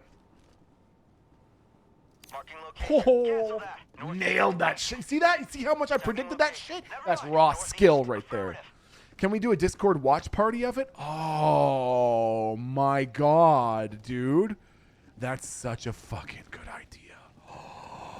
Can we do a Discord watch party for Chimp Crazy? It's fucking weird, man. People that own chimps in real life, they're fucking weird. They're fucking weird, man. I'm just saying. The shit that I heard them say in that show is fucking weird. Like, there are some states in the States where the ownership of exotic pets is really, really not heavily regulated. And listen to some of these fucking lunatics talking about owning chimps is one of the craziest things I've heard. They're like, oh yeah, you know. So you'll see in Chimp Crazy, episode 1 opens with this woman who I think is like the real life Kiki, talking about owning chimps. And she's like, there ain't nothing like chimp love. I'm just saying. I understand if you have a kid, yeah, hooray, a baby came out of you. Well, the baby has to love you. That's just biology. Chimp love is so different because a chimp needs you and a chimp loves you and it's so pure and blah fucking blah. And it turns out in like episode 2, she has like 3 kids. She has like 3 biological children of her own, and she regularly says, I love this chimp more than my own kid. Like, are you kidding me, dude? You have ignited the torches of Did she fuck the chimp for the kids? Or, dude, oh my god. And the way they talk about things that should be more absurd than they are, and they just talk about it like it's totally normal. Like, some of these chimps, their indoor enclosure is like half of a basement room that's been they've tried to retrofit it with bulletproof glass and shit like that. And she'll be like, yeah, you know, it was a bit tough having Buttons the chimp for a little while because he just wouldn't stop masturbating, just jacking off all the time and pressing his little chimp ding-dong up to the glass and just jacking it into the keyhole and stuff. But, you know, chimps are just so funny that way. I'm like, what? What? And she's like totally casual. Yeah, you know, them chimps just jacking off and everything, just masturbating all the time, sticking their willies into everything. You know how it is. It's like a 41-year-old chimp just jorking his peanuts. Okay, I can't tell you how much I fucking hate the combination of words that made you say jorkin', it's peanuts. I hate that. Why does that sound like an episode of South Park? I know, right? I'm telling you, dude.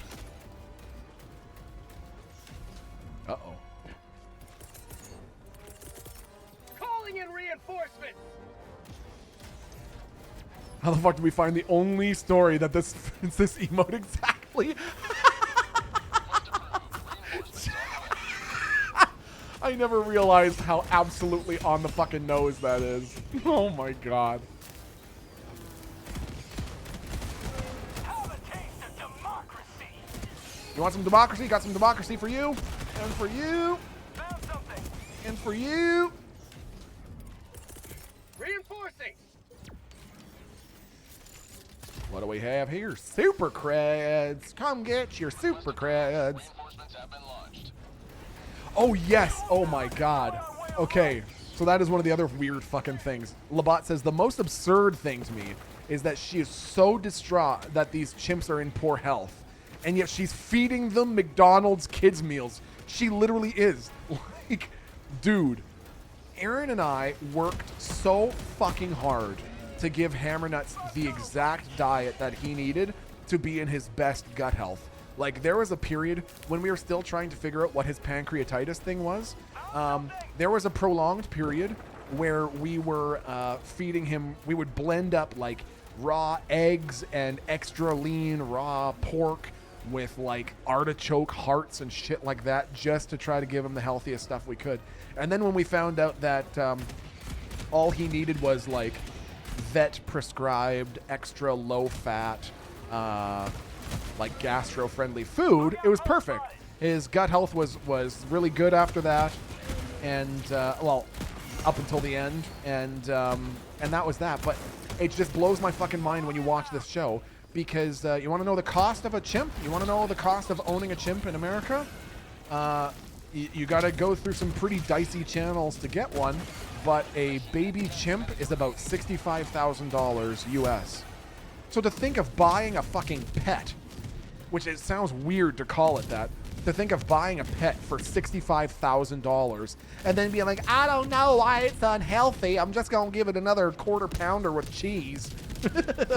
It's so weird to me, dude. Spend 5 fucking minutes on Wikipedia learning about the diet of chimps and feed them something better. Wasn't there a woman who had her face ripped off by her pet chimp? So weirdly enough, back in the really early days of YouTube, well, pretty early, circa 2008, 2009, I read all about the Charla Nash story. Was it that early, or did that happen? Did that event happen later? Either way, right when the Charla Nash thing happened, I read all about it, and that was fucking nuts. Yeah, it was not the owner of the chimp. It was her friend, and she went to visit her friend and her chimp, and the chimp ate her face. Ate her face. It ate all of her fingers. It ate her eyeballs, and it ate her. Ate all of her fingers. Ate her eyeballs. Ate her tongue. Ate her nose. Ate her ears. Ate everything. It ate everything on the face, and she lived. The woman lived, and is still alive to this day.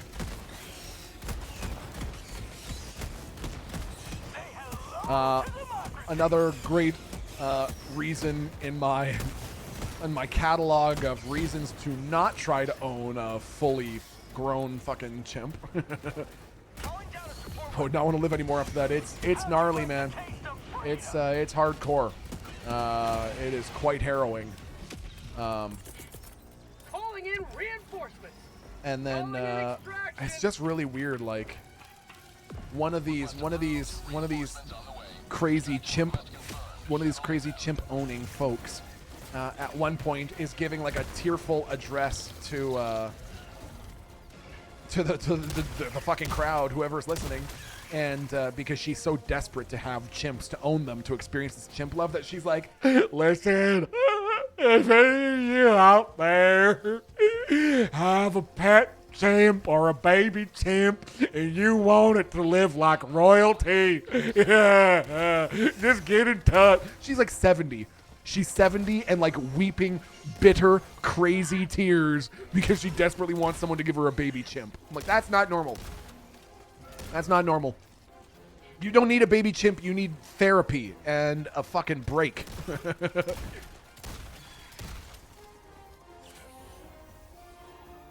Talk about the... Oh, my God. Yeah, so the reason that... one of the big reasons that like, this whole topic went bananas is because one of these, like, titular chimp owners was in the news back in, like, either the 90s or, like, the early 2000s or something, or somewhere around that era, because she had come into possession of a baby chimp that was not doing very well. And her solution was, because she had a baby at the time and was actively breastfeeding the baby. Where do you think this story's going, chat? Yep. She literally had her baby on one boob and a chimp on the other. And, like, brought this chimp, nursed it back to life by letting the chimp suckle on the... Yeah. It's weird, man. It's a weird show. Why am I here again, says Rain Man 80 PSN. Listen, okay? And that chimp went on to work at Blizzard.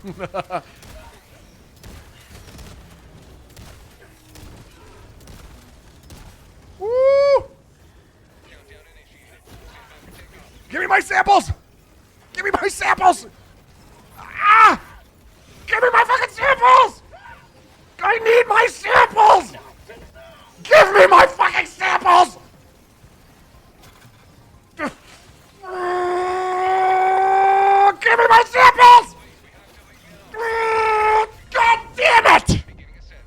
was only one common sample. Never mind. Not a big deal. Who cares? I don't need that. I don't even want that sample. I'm glad I dropped it. If I'd known that intentionally, I would have killed myself with a gas grenade just so I could intentionally drop that sample. You may as well talk about Dolphin House at this point. Dude, I watched another video essay about Dolphin House like a month ago. It's so upsetting, man. So upsetting. I have you playing on my 500-watt speaker system upstairs, and I'm hearing you straining through my floor. Wow. Now that I know that I'm being broadcast somewhere so audibly, allow me to just say, oh my God, oh fuck, oh my God, those naughty bugs. Oh. Stop, I'm gonna buzz. Don't.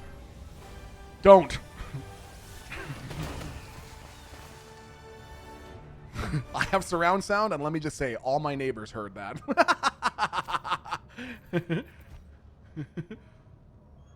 Okay, bro, wow. We're so fucking impressed with your stats. Fuck you.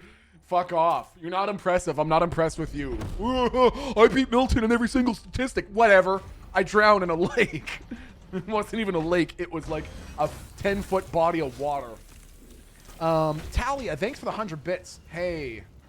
Oh, man, that's so nice of you to say, Talia. Hey, thank you for the 100 bits, and I really appreciate you being here, and I sincerely hope that you start to feel better over the coming months, my friend. Thank you for the 100 biddies. Key Liming, thank you for the 43 months. So glad you're here, Milty. Not as happy as I am that you're here. Key Liming, can I confide something in you? I've never in my life had a key lime pie. What is it like? Can you please describe it to me? Because in my mind, I think of it like a lemon meringue pie, but instead of lemon, it's lime. But I don't think it is like that. Ready for another mission, What does key lime pie taste? It's limey. Key lime. It's tart and creamy. What's the texture like? What are we describing? No, I don't want to do. Fuck this planet. Fuck that planet. Fuck Gakrux. Let us decide where to enter. What are we describing? Key lime pie. Sweet and tart. It's pretty close. Cheesecakey. Ooh, I like that, dude. I love key lime pie. I had never even heard of key lime pie until I watched the first season of Dexter when I was at university. There's a part in the first season where a woman really wants like an authentic key lime pie. And watching it, I was just like, dude, I fucking want a key lime pie so bad. I love lime stuff, so I'd gorf an entire pie right now. Did you hear that they're making a Dexter spin-off? Who asked for this? Okay, so without revealing any spoilers, because I haven't seen it, so please don't spoil. I'm just trying to get the timeline correct. Because if I understand it correctly, pretty much everyone on the face of the fucking planet was disappointed with, there it is. Pretty much everyone on the face of the fucking planet was disappointed with the way the original series ended.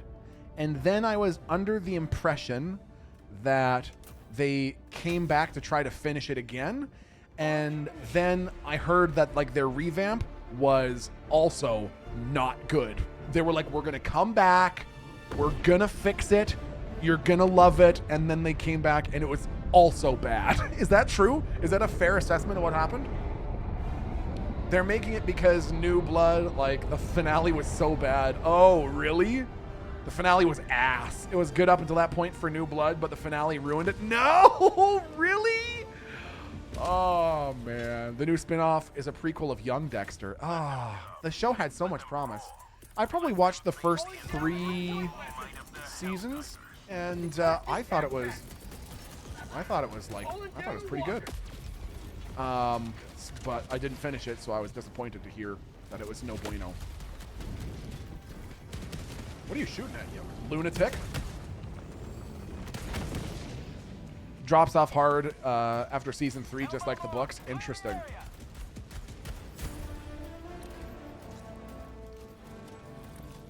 Watch out, dude. Don't be running around my feet like that. Oh, ooh. It's a hell bomb. And that hell bomb's firing up. Ah! Oh, okay. Whew. Objective completed. All right. You know, here squashing teammates, Lexi. So it can. The other night, as I was getting back into Helldivers 2, I asked some of the moderators if they'd like to come and play with me. And we had Labat, Milton T. Pig, and Vobile. And we were all playing this game.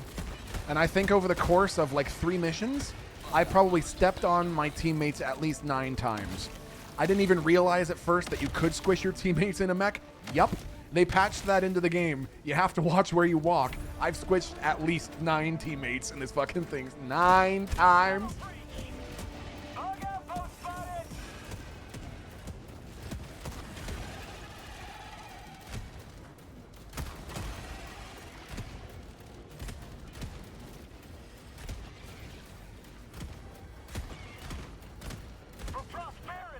Get auto-cannoned. God, I love this fucking game. Genuinely, in the interest of full transparency, I mentioned this before, but I would honestly say that I think Helldivers 2 is in my top 3 games of all time. I love this game so much. I don't know. It's so satisfying to play.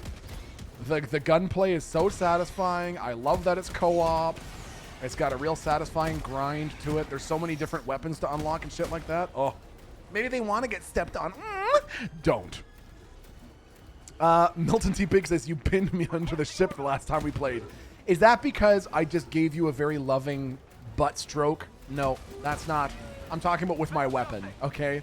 I'm not talking about stroking his butt. I'm talking about stroking my butt with his face. No, the butt of my weapon with his face, not my butt. You pushed me off a cliff. Oh my God. If you really want to split hairs. In Milton's eyes, everything is a bug. Now that's the truth. Knock, knock. Papa's home. All right. Ghost of Tsushima is my number 1 currently. Oh, let's check in. See, we have this conversation like every couple months or something like that. But I'm genuinely curious. So, if you could please tell me, chat. You don't have to say over the course of your entire life, but right now, what would you say are like your favorite 1 or 2 games that you're playing right now? And why? Why do you like it so much? Why specifically do you like that game so much? I'm genuinely curious. I find a lot of really good games this way. Cock, okay? Sucker Punch is making a new Ghost game? Yeah, Ghost of Yotei or something like that. Guild of Wars. God of War Ragnarok is still my top game ever. They came out with God of War Valhalla. Was that the name of the expansion? What was their roguelike expansion? Because that was fucking legit, man. Hades, the story and the gameplay. Frostpunk, the gameplay and the plot. Hades is such a fucking good game. I like roguelike games. It took a while for me to acquire the taste, sort of like beer, which I've still never acquired the taste for.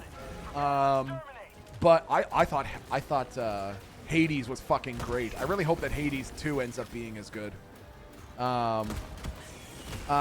Stella, which game? So you're saying, yeah, and the gamers, derogatory, are upset that the main character is a woman. For which game is that, Stella? God, of all the fucking things to be upset about. Beer sucks. Dude, it is. Ghost of Yo. Oh, really? Oh, the main character is a woman for that? That's fucking awesome. Dude, I can't tell you, like, I felt nothing other than genuine elation when it was revealed that, well, basically revealed that one of the main characters for the new fucking GTA game is going to be a woman. I was like, man, that is so fucking nice. Like, talking to Aaron, who grew up playing,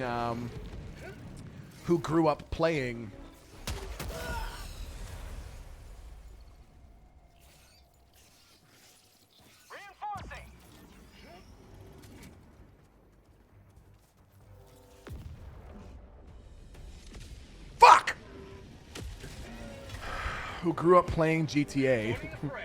And she said, she was like, you know, I just really, oh my God, dude, you didn't move one fucking foot from where we spawned. Dude.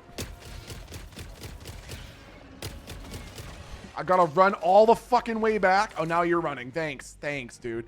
Yeah, I did not know I had my grenade launcher out. I did. I was so elated when I found out that the main character, or at least one of the main characters for the new GTA game is going to be a woman, because hearing about Erin telling me that she played GTA growing up and always hoped to have a woman as the main character, I was just really excited to hear that. Yeah, anyways, so, God, of course. What? You expect me to play a woman? How am I supposed to be a samurai if I know there's not a cock in that pants? How do you expect me to swing a sword if I know there's not a big old pepperoni swinging between those legs? I can't be a samurai. You expect me to be stealthy without a big old doinker flapping between my gams? How do you expect me to do? Great, dude. Okay, now I am curious, so I'm gonna be scrolling back because I want to read what some of you said here about your favorite games. Okay, so Wicked Rain says Morrowind because it has so much freedom. Still has new mods coming out after 20 years. Is that true, Wicked Rain? Oh, sorry, Wicked Kane. Pardon me, Wicked Kane. Is that true? Please tell me that's true, that they're still modding fucking Morrowind after 20 years. That was a great game. I watched Tech play that back when it came out. I remember watching him play it and thinking, I am way too fucking stupid to ever play a game like this.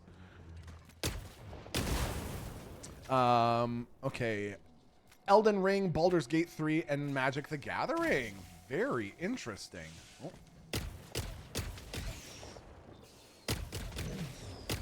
Oh, shit. Oh, no. Is that charger gonna get me? Haha, just kidding. Get fucked on.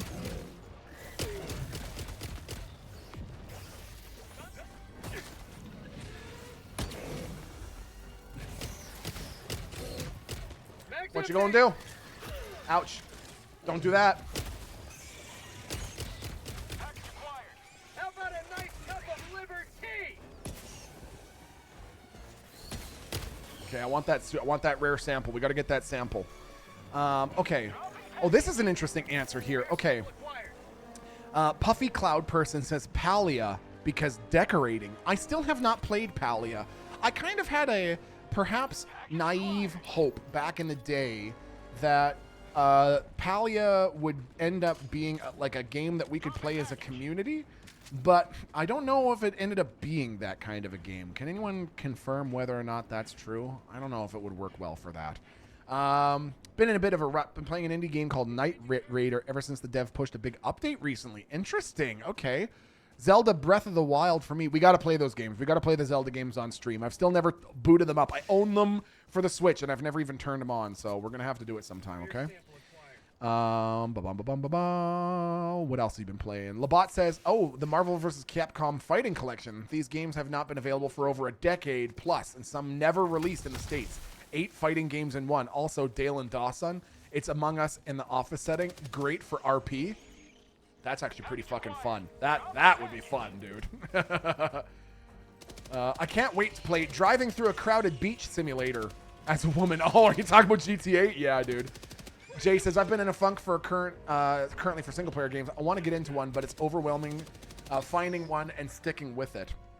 That's so true, man. What have I been playing? You want to know a game that Aaron and I picked up recently, Jay? I don't know if it's going to be super your jam, but I was like super hooked on it. Coral Island. If you are at all into... Pick up my fucking grenade launcher and shit that I fucking left behind here. If you like Stardew Valley type games, Coral Island is so fucking legit, man. Okay. Wayward says, I've been on Warcraft, Final Fantasy XIV, Elden Ring, Satisfactory, and Core Keeper. Dude, I see so many people talking about Core Keeper. Did Core Keeper come out with a big update? I played it once before I took my break. I played it once with TechSmith on stream, and we had a really fun time, but the game had a horrible memory leak issue for him, which really prevented him from enjoying it. So if they fixed that, you know. Palia is so much fun. You can make a community and we can all play together. No kidding, man. Well, I might have to look into that, dude.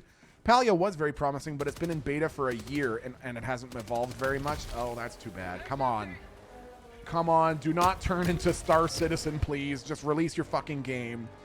If you're interested in a Japanese Zen for your mindfulness or meditation channels at all, Dogen's Unabridged hardcover Shobo. Okay, hold on now. Dogen's Unabridged hardcover Shobo Genzo is normally $130, but it's on sale for under $60 on Amazon right now. I bought a copy myself, and it's so brilliant. That's super interesting. I am very interested in Zen. I think if I had to think of a couple of ideologies that do a fairly good job at like capturing the essence of like whatever, being a human, the human experience, etc., I would say that some combination of like Zen and Taoism would probably do it. Oh, Dave the Diver. I've wanted to play Dave the Diver too. Is Dave the Diver a good game? I see that it has like 99% on Steam, and I own it, and I think I have it on my Steam Deck, but I've never booted it up. But I've heard such good things. What was something that was super cool that you learned during your master's classes? Well, honestly, for me, it was what led to my thesis. I had no idea that chelonids or turtles had temperature-dependent sex determination. I had no clue. If you had asked me how it was determined whether or not a turtle is male or female, I would have told you I have no idea. The same way humans decide. It's probably some crazy combination of genetics and luck and timing and all the rest.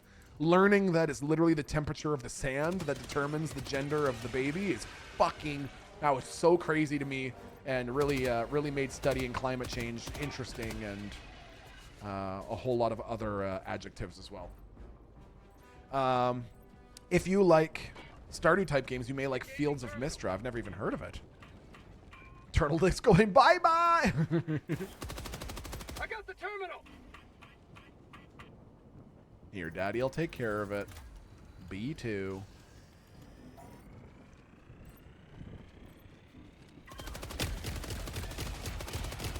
Bag's empty.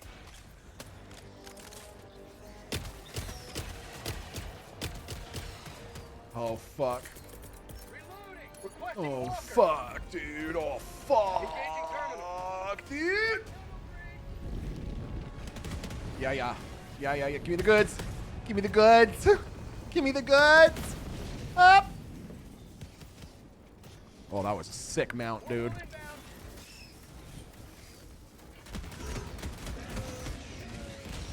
Walking barrage? Oh, fuck me.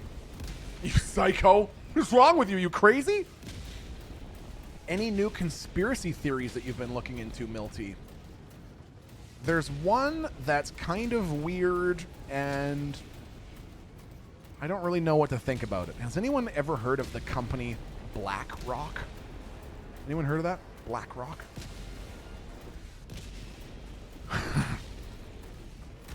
Yeah. I don't know much about it, but having watched a couple of YouTube documentaries about it, I figure I'm probably pretty much an expert. And that's a weird one. So, yes, and I know what you're talking about. Oh, does it really? Audio atmosphere? Jesus Christ. Bye, Milton. You're about to get disappeared. No, I'm not. No. I'm talking about a black stone. It's obsidian. Have you heard of all the crazy conspiracies about obsidian? I'm actually weirdly a little bit reluctant to talk about it on stream because they're a large company, man. Nah, they don't care about Canada. Oh, that's fair. Milton backtracked that so quick. I mean, it's just, if you're curious, just look it up online, man.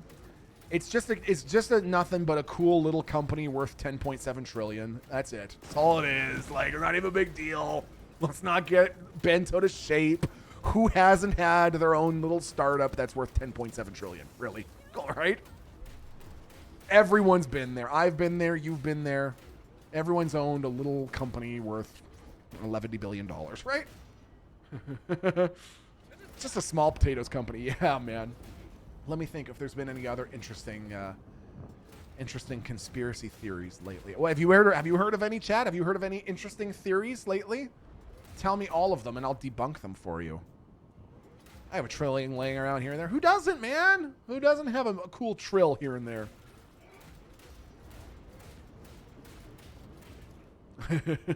I have one of my own. Oh? Oh, yeah. DB, I'm aware of that. Yep.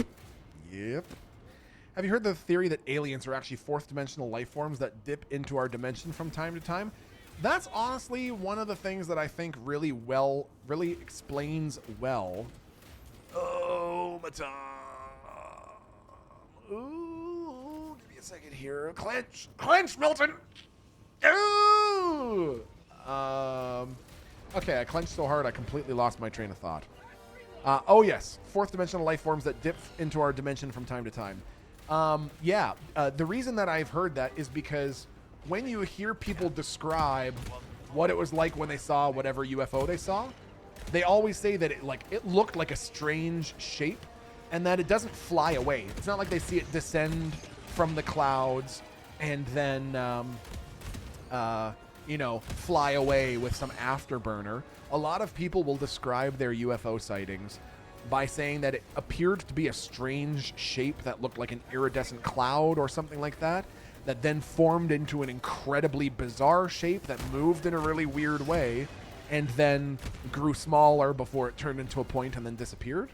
And I always thought that was kind of a weird description, but I never thought too much more of it than that until someone said, imagine that you lived in 2 dimensions. Imagine, for our sake, that a sheet of paper is not 3 dimensions. Imagine it's 2 dimensions.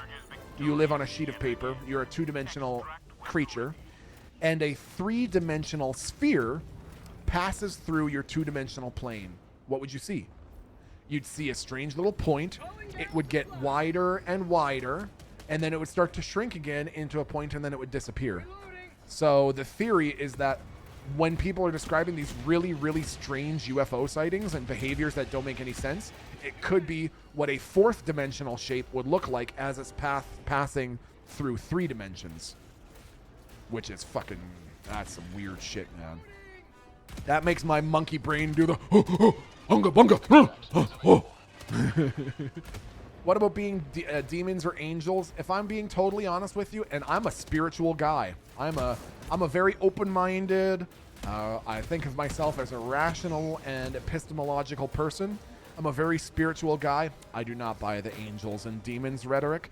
And the weird thing is, okay, here's a bit of a conspiracy theory for you. I don't know the truth about this, but the way that I've heard it described at least makes me think that there's something there. A lot of the people who, like David Grush, Luis Elizondo, Ross Coulthart, Christopher Koch, Chris Mellon, all these people really deep in the UFO world, say that one of the biggest reasons no information, one of the reasons, one of the reasons why the UFO topic is being so stifled is because there is an elite and very high up cadre of individuals in the American military-industrial complex who are very, very, very religious and very much believe that UFOs are doinking around with demonic forces. And who was it? Who was I listening to recently? I was listening to an interview recently. I think it was might have even been with David Grush, who recently came out about these with these different claims. And he said that, like, at the end of one of his behind closed doors congressional hearing, a fully fledged American congressman came up to him after his UFO hearing and said something like, "You're messing with the energy of the devil and you're going to go straight to hell. And if you don't stop messing around with this, you're going to bring us all to hell with you." And he was like, okay. So that's an interesting conspiracy theory. The conspiracy theory that some people are gatekeeping UFO information due to the belief that it's angels and demons and you're awaking Lucifer by allowing high fidelity photos of UFOs to be released. Merry Christmas to you too, pal. But do congressmen have brains? Now there's the question for the ages, man. Sounds like he played too much Doom or Dead Space. Fucking, that's totally possible. Admittedly, man, when we played Doom Eternal, on the highest difficulty and beat the game, that was actually some sick as fuck lore. Like, I really enjoyed learning the lore in that game and playing through that. So, it is totally possible. Any samples? What? Hey. Any samples in here? No. I did love the lore. So if anyone really got into the Doom Eternal lore, I could see them. You know, I could see that changing their mind. Hey, Multi, when you visited your Bop Bop, he said that was the most weed he had ever smoked.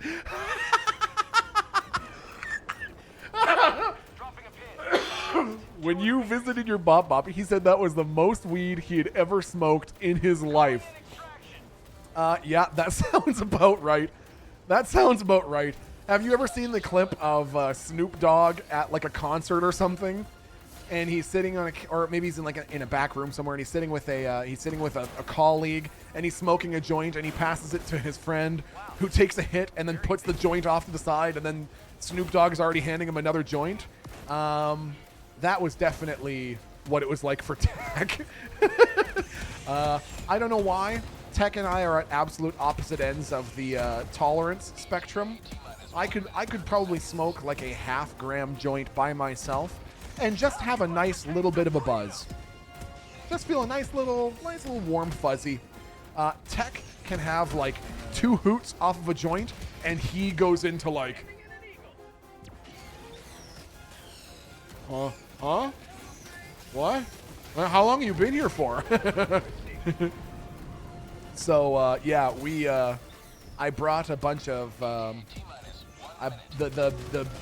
favorite strain that we were smoking while I was visiting him is called Tiger Cake Quickies. Tiger Cake Quickies. They were so good, dude. I'm Tech. I hear you, man. I smoke maybe a 1/4 gram a day, but I also get that good 30% THC Cali bud. Listen, never mind with the THC, because it's also about the lanolin, limousines. It's also about the limousines. Tannins. It's about the tannins. There we go. The tannins and the ligmas. Ethan, thank you for the 5 gifted subs, Ethan. Captain fucking Diablo. How are you, my friend? Thank you, dude. Terpenes. There it is. Terpenes. We got it. Terps. Midichlorians. I don't smoke it anymore due to panic attacks. Yeah, I remember. Can I say something, chat? This is one of the ways that you really helped me, which was, if you may recall, this is now a few years ago. This is probably 3 years ago from now, maybe more like 3.5 or 4. I remember tweeting and saying on stream that I had deduced that like I had this crushing weight in my chest and like the inability to breathe. And what is that? What is that shit up there? How do I get rid of that? Hey, get out of here. I don't want that. I don't want it. What? Get it off my screen. Fuck. Fuck's sake.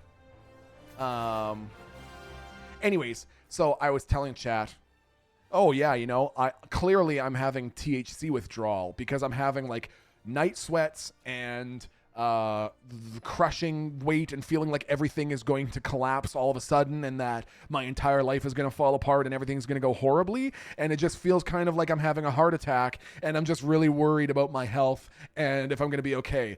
And it's clearly just THC withdrawal, and everyone was like, maybe you should talk to a fucking counselor, Milton. Maybe talk to a therapist. And I did, and the therapist immediately was like, oh, anxiety. Anxiety is what it's not THC withdrawals, you fucking idiot. It's anxiety. And I was like, oh, that's what that is. So, I hear you in terms of THC causing panic attacks, but for me, it was more of a case of getting the rest of my ducks in a row. Now cannabis is A-okay. All right, now, Caters. Thank you for the 500 bits. Milton, thank you for all you do. I'm so glad that you're streaming today. It's helping me get through a tough time today. I found out last night that my first cousin has stage 4 cancer in multiple places and only has, oh my God, only has days to live. And he just found out the day before he has cancer, and it's spreading fast. And we're hoping he gets good news for his birthday tomorrow. Chat and Milton, I really am grateful for all the jokes and good times. Hey, my friend, I'm sending you all the love in the world, Caters. I'm so sorry that you're going through this. I am really hoping for an unexpected and swift recovery. And I'm sorry that your family is going through this. One of the things that I have really, really dove deep into over the past few years is all these sorts of questions. Life, death, where do we go? Why are we here? What are we doing? What's next? And from a completely scientific and epistemological point, I have a lot of really, really uplifting, positive, good reasons to not worry too much about our fate in the grand scheme of things. So anyways, if you would like some resources, reach out to me later on Discord, and hopefully I will see them in my DMs, and I'll connect you with some resources that I think you'll find very uplifting, very non-dogmatic, not based on any religion or dogma or anything like that, from a totally scientific and rationalist point of view. Some very good reasons for feeling optimistic and uplifted. But in the meantime, I'm sending you all my good juju, all the positive vibes, okay? Go get checked out, guys. Go get your physicals. Love life. Stay healthy. Yes. And if you're in America where that costs you $15,000, I'm sorry. Could you put those resources in the mental health section for others? If I remember to do that, I shall, okay? It's very uplifting stuff. It's one of the big things that I'm going to be focusing on in my YouTube channel. Nice, good, positive, uplifting things that you listen to and they make you smile in your meow meow, okay? Liberty's enemies march ever closer. They do not march ever closer. They can't get past me. Genghis Khan, thanks for the 42 months, my friend. Nebu, welcome back for 66 freaking months. Tabor Dwyer, thank you for the 50 months of support. Midnight, yeah, thank you for coming back for 34 months. Bonk Gang, welcome back, dude. Ghost of Tsushima, best game ever. I, during my hiatus, leveled up an archer in Ghost of Tsushima Legends mode. Oh my God. Are they OP, dude? Holy shit. I fucking love a good Ghost of Tsushima round. Oh my God, dude, my guts, chat. Allied destroyer has joined squadron. Oh, give me a second. Engaging orbital thrusters. Clench. Clenching. Oh. Orbit synchronized. Ooh. Okay. I'm all right. Man needs to take a break. No, I don't. I'm fine. No one needs to take a break for anything.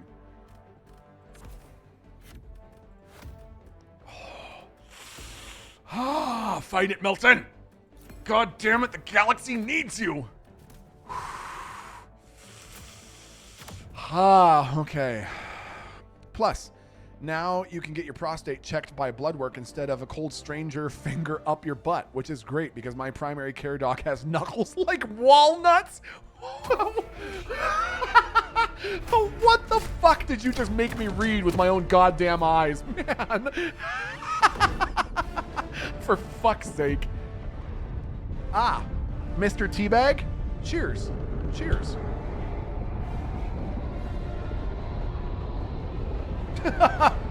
What the fuck, TX Kicker? TX Kicker says, nope, I need someone to touch it too, and puts the touch all in capital letters. Okay, so we're just gonna get you to do this blood work. Nah, I need you to put your finger up there, Doc. Sorry? I need you to put your finger up there, Doc. No, we really don't need to do. We don't do that sort of thing anymore.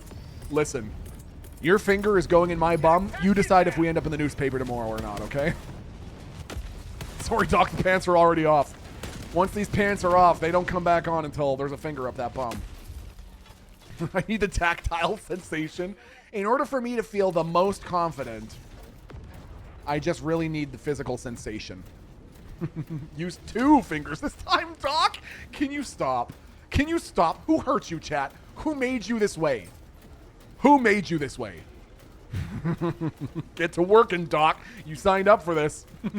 I know you don't need to put your finger up there, but I don't want you getting rusty, okay? So let's go. Can I ask you one favor before you put a finger up there? Could you take your watch off, please? You did? Me? Me, Smile? I made you like this? All right. I'll accept that. I'll accept that. Doc, I need to feel something. Use a whole fist. Jesus. Okay, chat, we're looking for a gigantic, really pissed off looking, acid spitting bug. So if you see it, I just need you to put a little pss, pss, pss, pss, pss, pss in chat, okay? A giant, angry, acid spitting bug. If you see it, I just need you to put a little pss, pss, pss. Bottom right-hand corner? Excuse me? What the fuck? Who said that? You're getting banned. Brenda. Of course it was Brenda. Brenda, you're getting banned. That's it. Banned. Bye. How fucking dare you? The lion, the witch, and the audacity of this bitch. Worth it. You leave my Brenda alone, you frickin' Anna. Oh! Oh, you're fucking toast, dude. You're fucking toast. Yeah, try some shit. Get shit on. Get absolutely fucking dumpstered, dude. Get absolutely fucking dumpstered. Cumstered and dumpstered, chat. Slipknot voice, push your fingers in my ass! Someone needs to make that. Someone needs to make that song a hit. Sounds like a job for Milton. You've had the Q song. You've had the Neural Johnson song. Now it's the fingers in the ass song.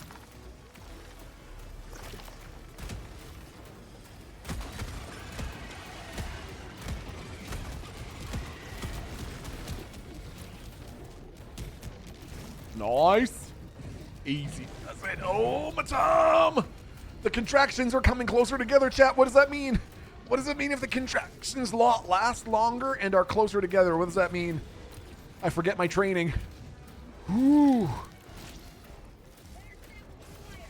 That's 100% a job for medalists, you know? Fair enough, dude. Fair enough.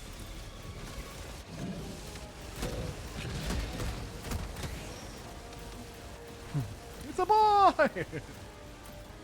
Oh.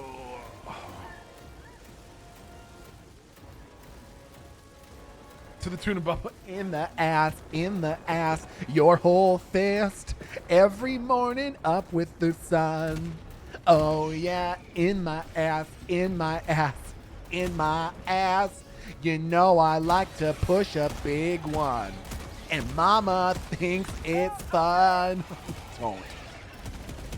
Do not. Stop making me sing this fucking song. Cletus? What? Okay. Okay. In my life, of all of the streamers I've ever met who give hugs, no one gives a hug like Cletus Buford. Cletus and I started role-playing together way back in 2017. He's such a fucking good dude. Cletus, God, such a nice guy.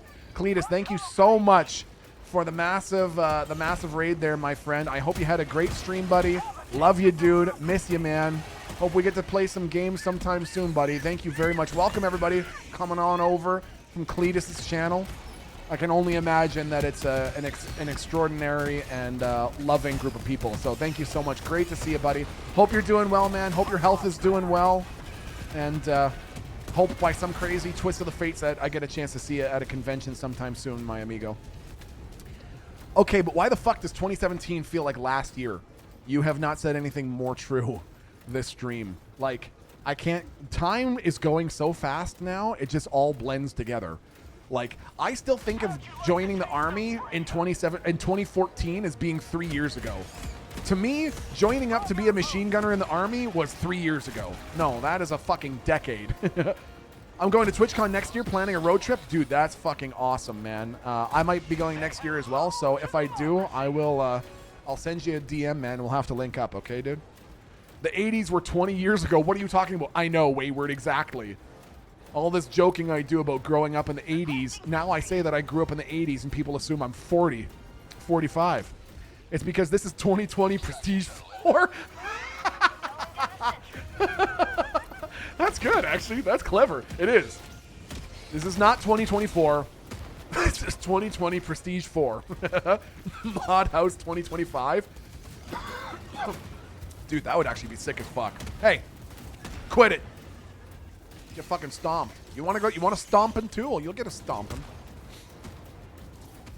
What the fuck do you mean? What's wrong with being 40?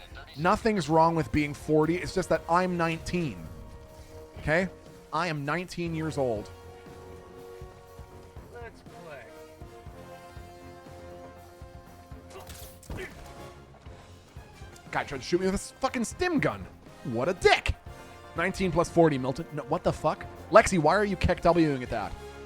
Why are you KEKWing at me saying that I'm 19? I pretty much am, basically. Like, I'm closer to 19 than I am to 80, so that basically makes me 19. Did you mean you were born in 1900? No! No, that's not what I meant, and don't make me strain my stomach muscles. Wait till you're 44, and it's like that line from the song Time. And then you find 10 years have gone behind you. No one told you when to run. Fuck it, dude. You know what we need to do, chat? I'm telling you right now. All we need to do... Orbital inbound. All we need to do is last the next, 10 years until context retrieval program, LLM-based medicine allows us to convert all of our mortal carapaces into silicon and lubricant. And then we get to live to the ripe old age of 7,000 and spend the twilight years of our life traveling around the event horizons of black holes and exploring exotic matter at the edges of the universe, man.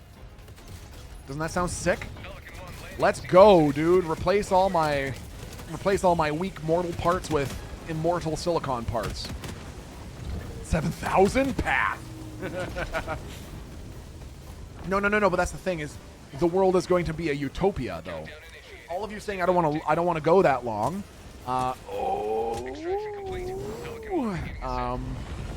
It is it's the world's going to be a utopia, so who cares, man? Stop exploring my black hole. Okay, fine, man.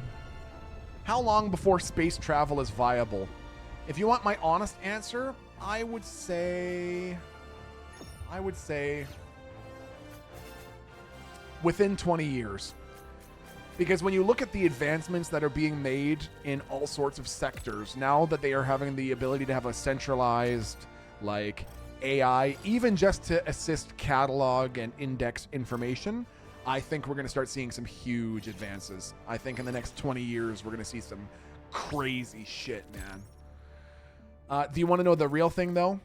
I think that I don't know if in our time there's going to be much exploration beyond the edge of the solar system.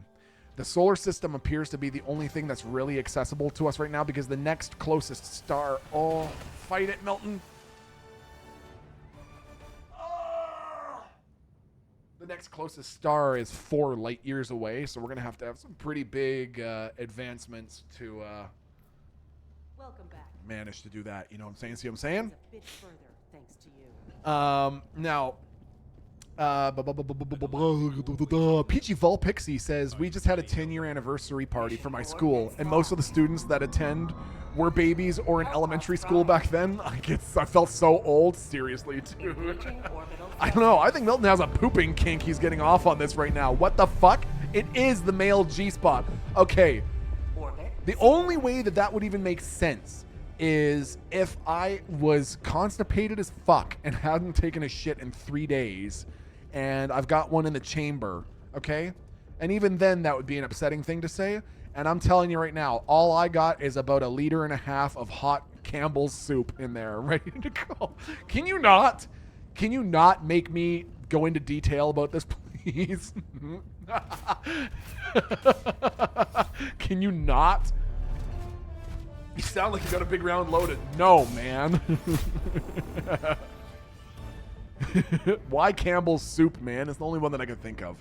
It is like hot chicken jambalaya, man. What do you think about diminishing returns on computer processing? I am aware of that as a thing, Wrecked Riker, but I'm also an idiot, so I don't know enough about it to say how it's going to affect things. Wayward, you get back here. You get back here, okay? Make you. Brother, you are volunteering this information. No, they're making me, Momo. They're making me say it. Don't you understand? They're forcing me, and I don't even want to. This is actual bullshit. Emergency evacuation. All right. All right. All right. All right. Okay. All right. The Princess Bride. I want that. I want that. And I want that.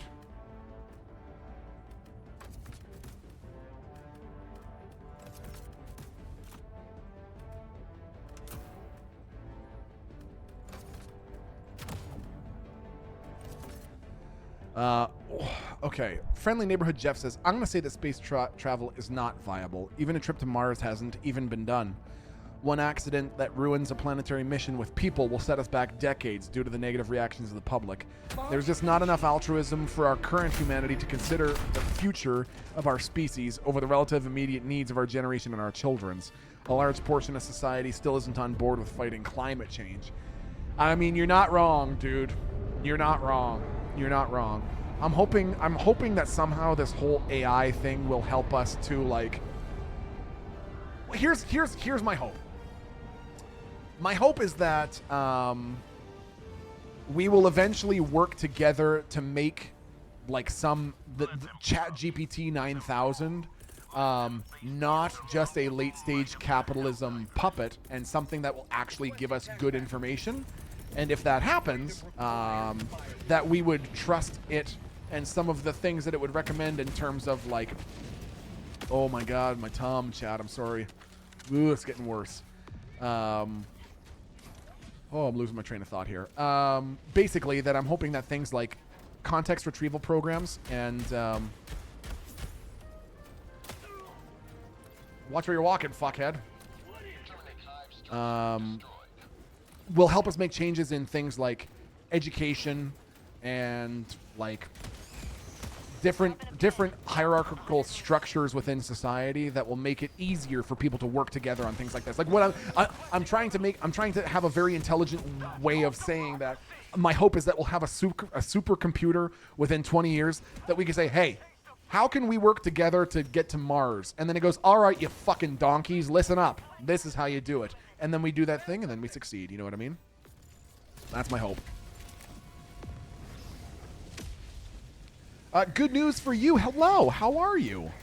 Proxy has an interesting response here. Proxy says, you raised some compelling points. Space travel, especially manned missions, involves immense risks and challenges, both technical and social. The psychological impact of a disaster could indeed hinder public support and funding for future missions. Additionally, many people are focused on immediate issues like climate change, economic stability, and social justice, making it difficult to prioritize long-term goals like space colonization.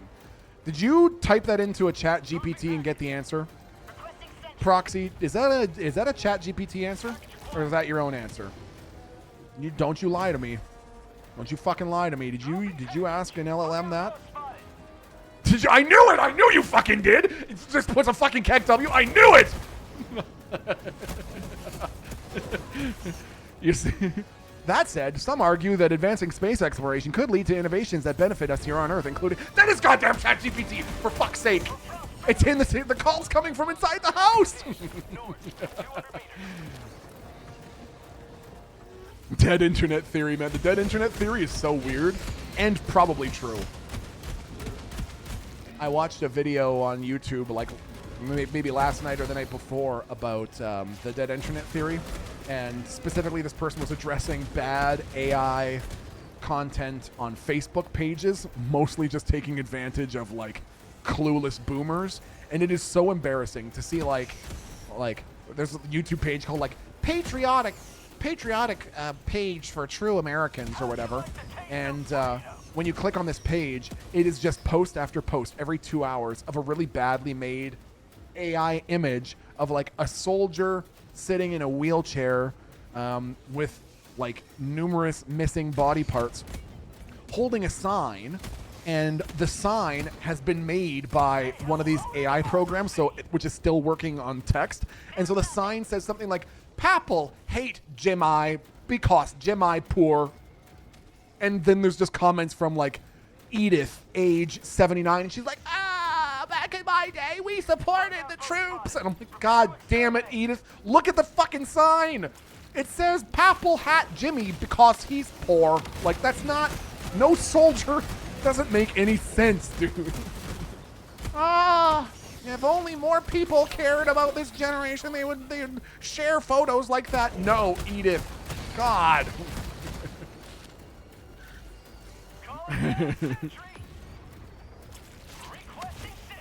The problem with AI machine learning is the severe amount of content hallucination that is given back. That is true. Like, that's what a lot of people, that's what I completely agree. One of the big hurdles to overcome right now is that these context retrieval programs and chat GPTs and the rest are not trying to like get your answer right. They're trying to give you the answer that they think you most want to hear. And if they don't know the answer, they're not going to say, I don't know. They're going to make some shit up because they think it's what you want to hear. That's the spoopy part. I read a whole article about the production farms of those Facebook memes and how it's a cash grab for people in other countries. It's crazy. You know, I have heard that, and it would even make sense because I'm sure that the big old sucky Zuck wants to bump some numbers. And if it's just shelling out a couple $1,000 for a meme that kind of went viral on a page or whatever, it's probably no skin off of his back. Mag's empty. Requesting orbital. I can't tell you the amount of AI images of crochet and cakes that have hundreds of amazing. And how do you make that? Comments I've seen on Facebook. That's so weird. I deactivated my account back in, I don't even know how many years ago. I actually don't know how many years it's been since I've logged into Facebook. If I had to guess, 6? Maybe it's been 6 years since I've logged into Facebook. So it's really, what is it like? Can anyone tell me what is it like? For example, I have seen the changes that have happened to the platform known as X, formerly known as Twitter, now known as Jitter. Not positive changes, I'd say. What are the changes that have been made to Facebook over the last 6 years? Reddit has been horrible with bots. Oh, dude, yeah, I hear you, man. Yeah, that's a thing too. Cesspool is what it is. Oh, fuck, hey. It's no good. I only have access to Facebook due to running a page for my daughter's softball team. Okay, fair enough. I hate that I'm active on Facebook, but a lot of my pictures are on that, so I don't want to get rid of Facebook. Yeah, I hear you there too, dude. The Lego AI images are so bad, but people are like, this is better than real Lego. I know, dude. I fucking know. Okay, Neural Johnson says never. We will be viable in zero gravity. Milton, have you seen Sophia the robot? I don't super know what to make of that, Neural Johnson, but I'm kind of concerned. So there's that. I only have Facebook to keep in contact with my friends in other states. Yeah, I hear you there. I have fallen off the face of the fucking planet with so many of my friends. They probably think I don't even exist anymore. How do I know that I do, man? Maybe this is all fucking hallucination. I'm going to wake up in a couple minutes and someone's going to say, okay, Milton, time for lunch. And they're going to spoon some mushed peas into my mouth and the fever dream continues. Stop, I'll have a panic attack. Okay, fair enough. All social media has gone the same way. Think, by and large, from Wall-E, just filled with random crap. What is that? What is that thing? Filled with random ads that an algorithm wants you to look at. Yeah. Ah, well, dude. Okay. Off to extraction. Oh. Sophia the robot is fucking scary, by the way. Is that the robot that has, realistic facial expressions and shit? You know how they say that your life flashes before your eyes while you die? What if that's happening right now? Well, it's not really a flash, is it? I wouldn't say that the things that are happening right now are happening at the speed of a flash. What's for Din Din, Milty? I actually know what's for Din Din tonight, Sexy Matt. Because everyone in the household is feeling not great. Every time I talk about it, my stomach tenses. Because everyone in the house is not feeling great, I went and got some Campbell's Chunky Soup. Not great after the last conversation. Campbell's Chunky Chicken Soup and some freshly baked cheese scones. And I thought that would be a relatively low-impact meal on the gastrointestinal system. Duck puffs. Yeah, right. Fuck, man. Says the guy who thinks it's 2017. I hear you, dude. Scones. Yeah, scone. Cheese scones. You won't believe this. Lucky told me Ford has apparently patented a new service that will pipe ads to the video in your car while you're driving. No. Stop. What? Going down the highway? Hey, did you know Pepsi has a sale on for the next 2 weeks? $9.99 for 2 value pack? I would hate that, dude. That sounds like my fucking nightmare. My life for Super Earth. I would punch the fucking screen, no kidding. The most dystopian thing I've heard, it hasn't happened. So let's all be grateful that it hasn't happened. But the most dystopian like piece of technology thing that I've heard, it's the most Black Mirror-esque piece of technology I've heard. Oh my god, look at all those motherfuckers. God damn it! You fucked up my shot! Fire in the hole. Ow! Would you leave me alone, you jerk? Fuck! Okay, so the most dystopian Black Mirror-esque thing I've heard is a TV design that Sony patented, where whenever it shows you a commercial, the commercial is either like 1 minute long and you have to watch the whole thing, or to make the ad stop, you have to fucking stand up in front of your TV and scream the name of the company. So if it's like a McDonald's commercial, you have to stand up, put your hands in the air and go, McDonald's! And then it'll skip to the next fucking thing. That is a technology that they have patented. They have already patented that. Doesn't that sound absolutely like... horror writers can't come up with that kind of shit, man. It's so bad. McDonald's!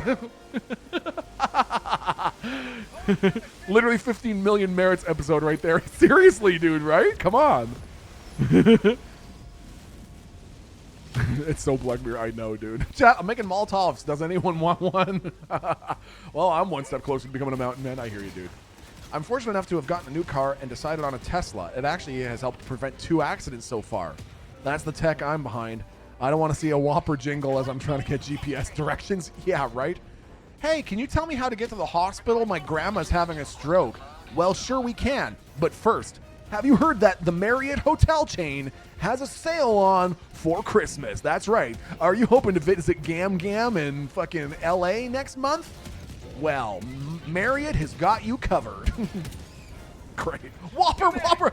Yeah. And the only way to get it to stop when you're in your Ford is the exact same way. You have to take your hands off the steering wheel, put both of your hands in the air, and scream the brand name. Just hold on, Grandma. Marriott! Hold on, we're almost... Marriott! The future is so bright.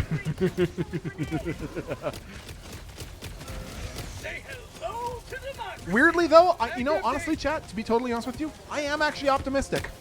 I think we're going to figure it out. I think that what we're going through right now as a society is a lot like the birth canal and the birth process. If you had no idea what childbirth was and you came upon someone giving birth, you would absolutely think it was an emergency. There's blood, there's gnashing of teeth, there's wailing, there's crying, there's multiple lives on the line. But in the end, with collective effort, we can bring a miracle into the world. And I think that we're going through something similar. All the crazy, scary, horrible things that are going on are different elements of the birthing process. What's going to be on the other side? What's humanity going to look like once they're out the other side? You know, I have no fucking idea. But for some reason, I think we're going to be okay. I it might get shittier before it gets better, but we're going, chat. Together. Wet, sticky, and a lot of pain. That's how Kiki likes it.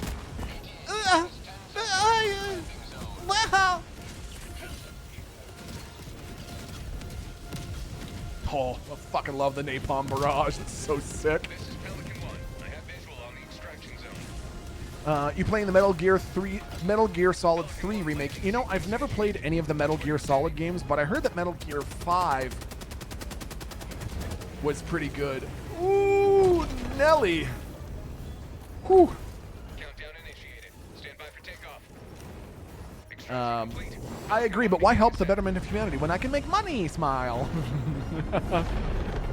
A guy at my work believes that the world actually ended in 2020 and we're all in purgatory. That's a weird one. Metal Gear Solid 5 is legit the best open world action game I've ever played. I have 100+ hours and I've never even finished the story. Dude, what the fuck? I gotta, we gotta play that sometime. Ooh, I want to hurry up and return to Stardust, Melty. Too many exciting things to happen between now and then. Okay. Chathu, my friends, I think I need to finally accept the reality that I'm losing the fight against this gastrointestinal thing. I just checked the time and we're pretty good time-wise anyways, but I think I'm losing the fight against my gastrointestinal tract.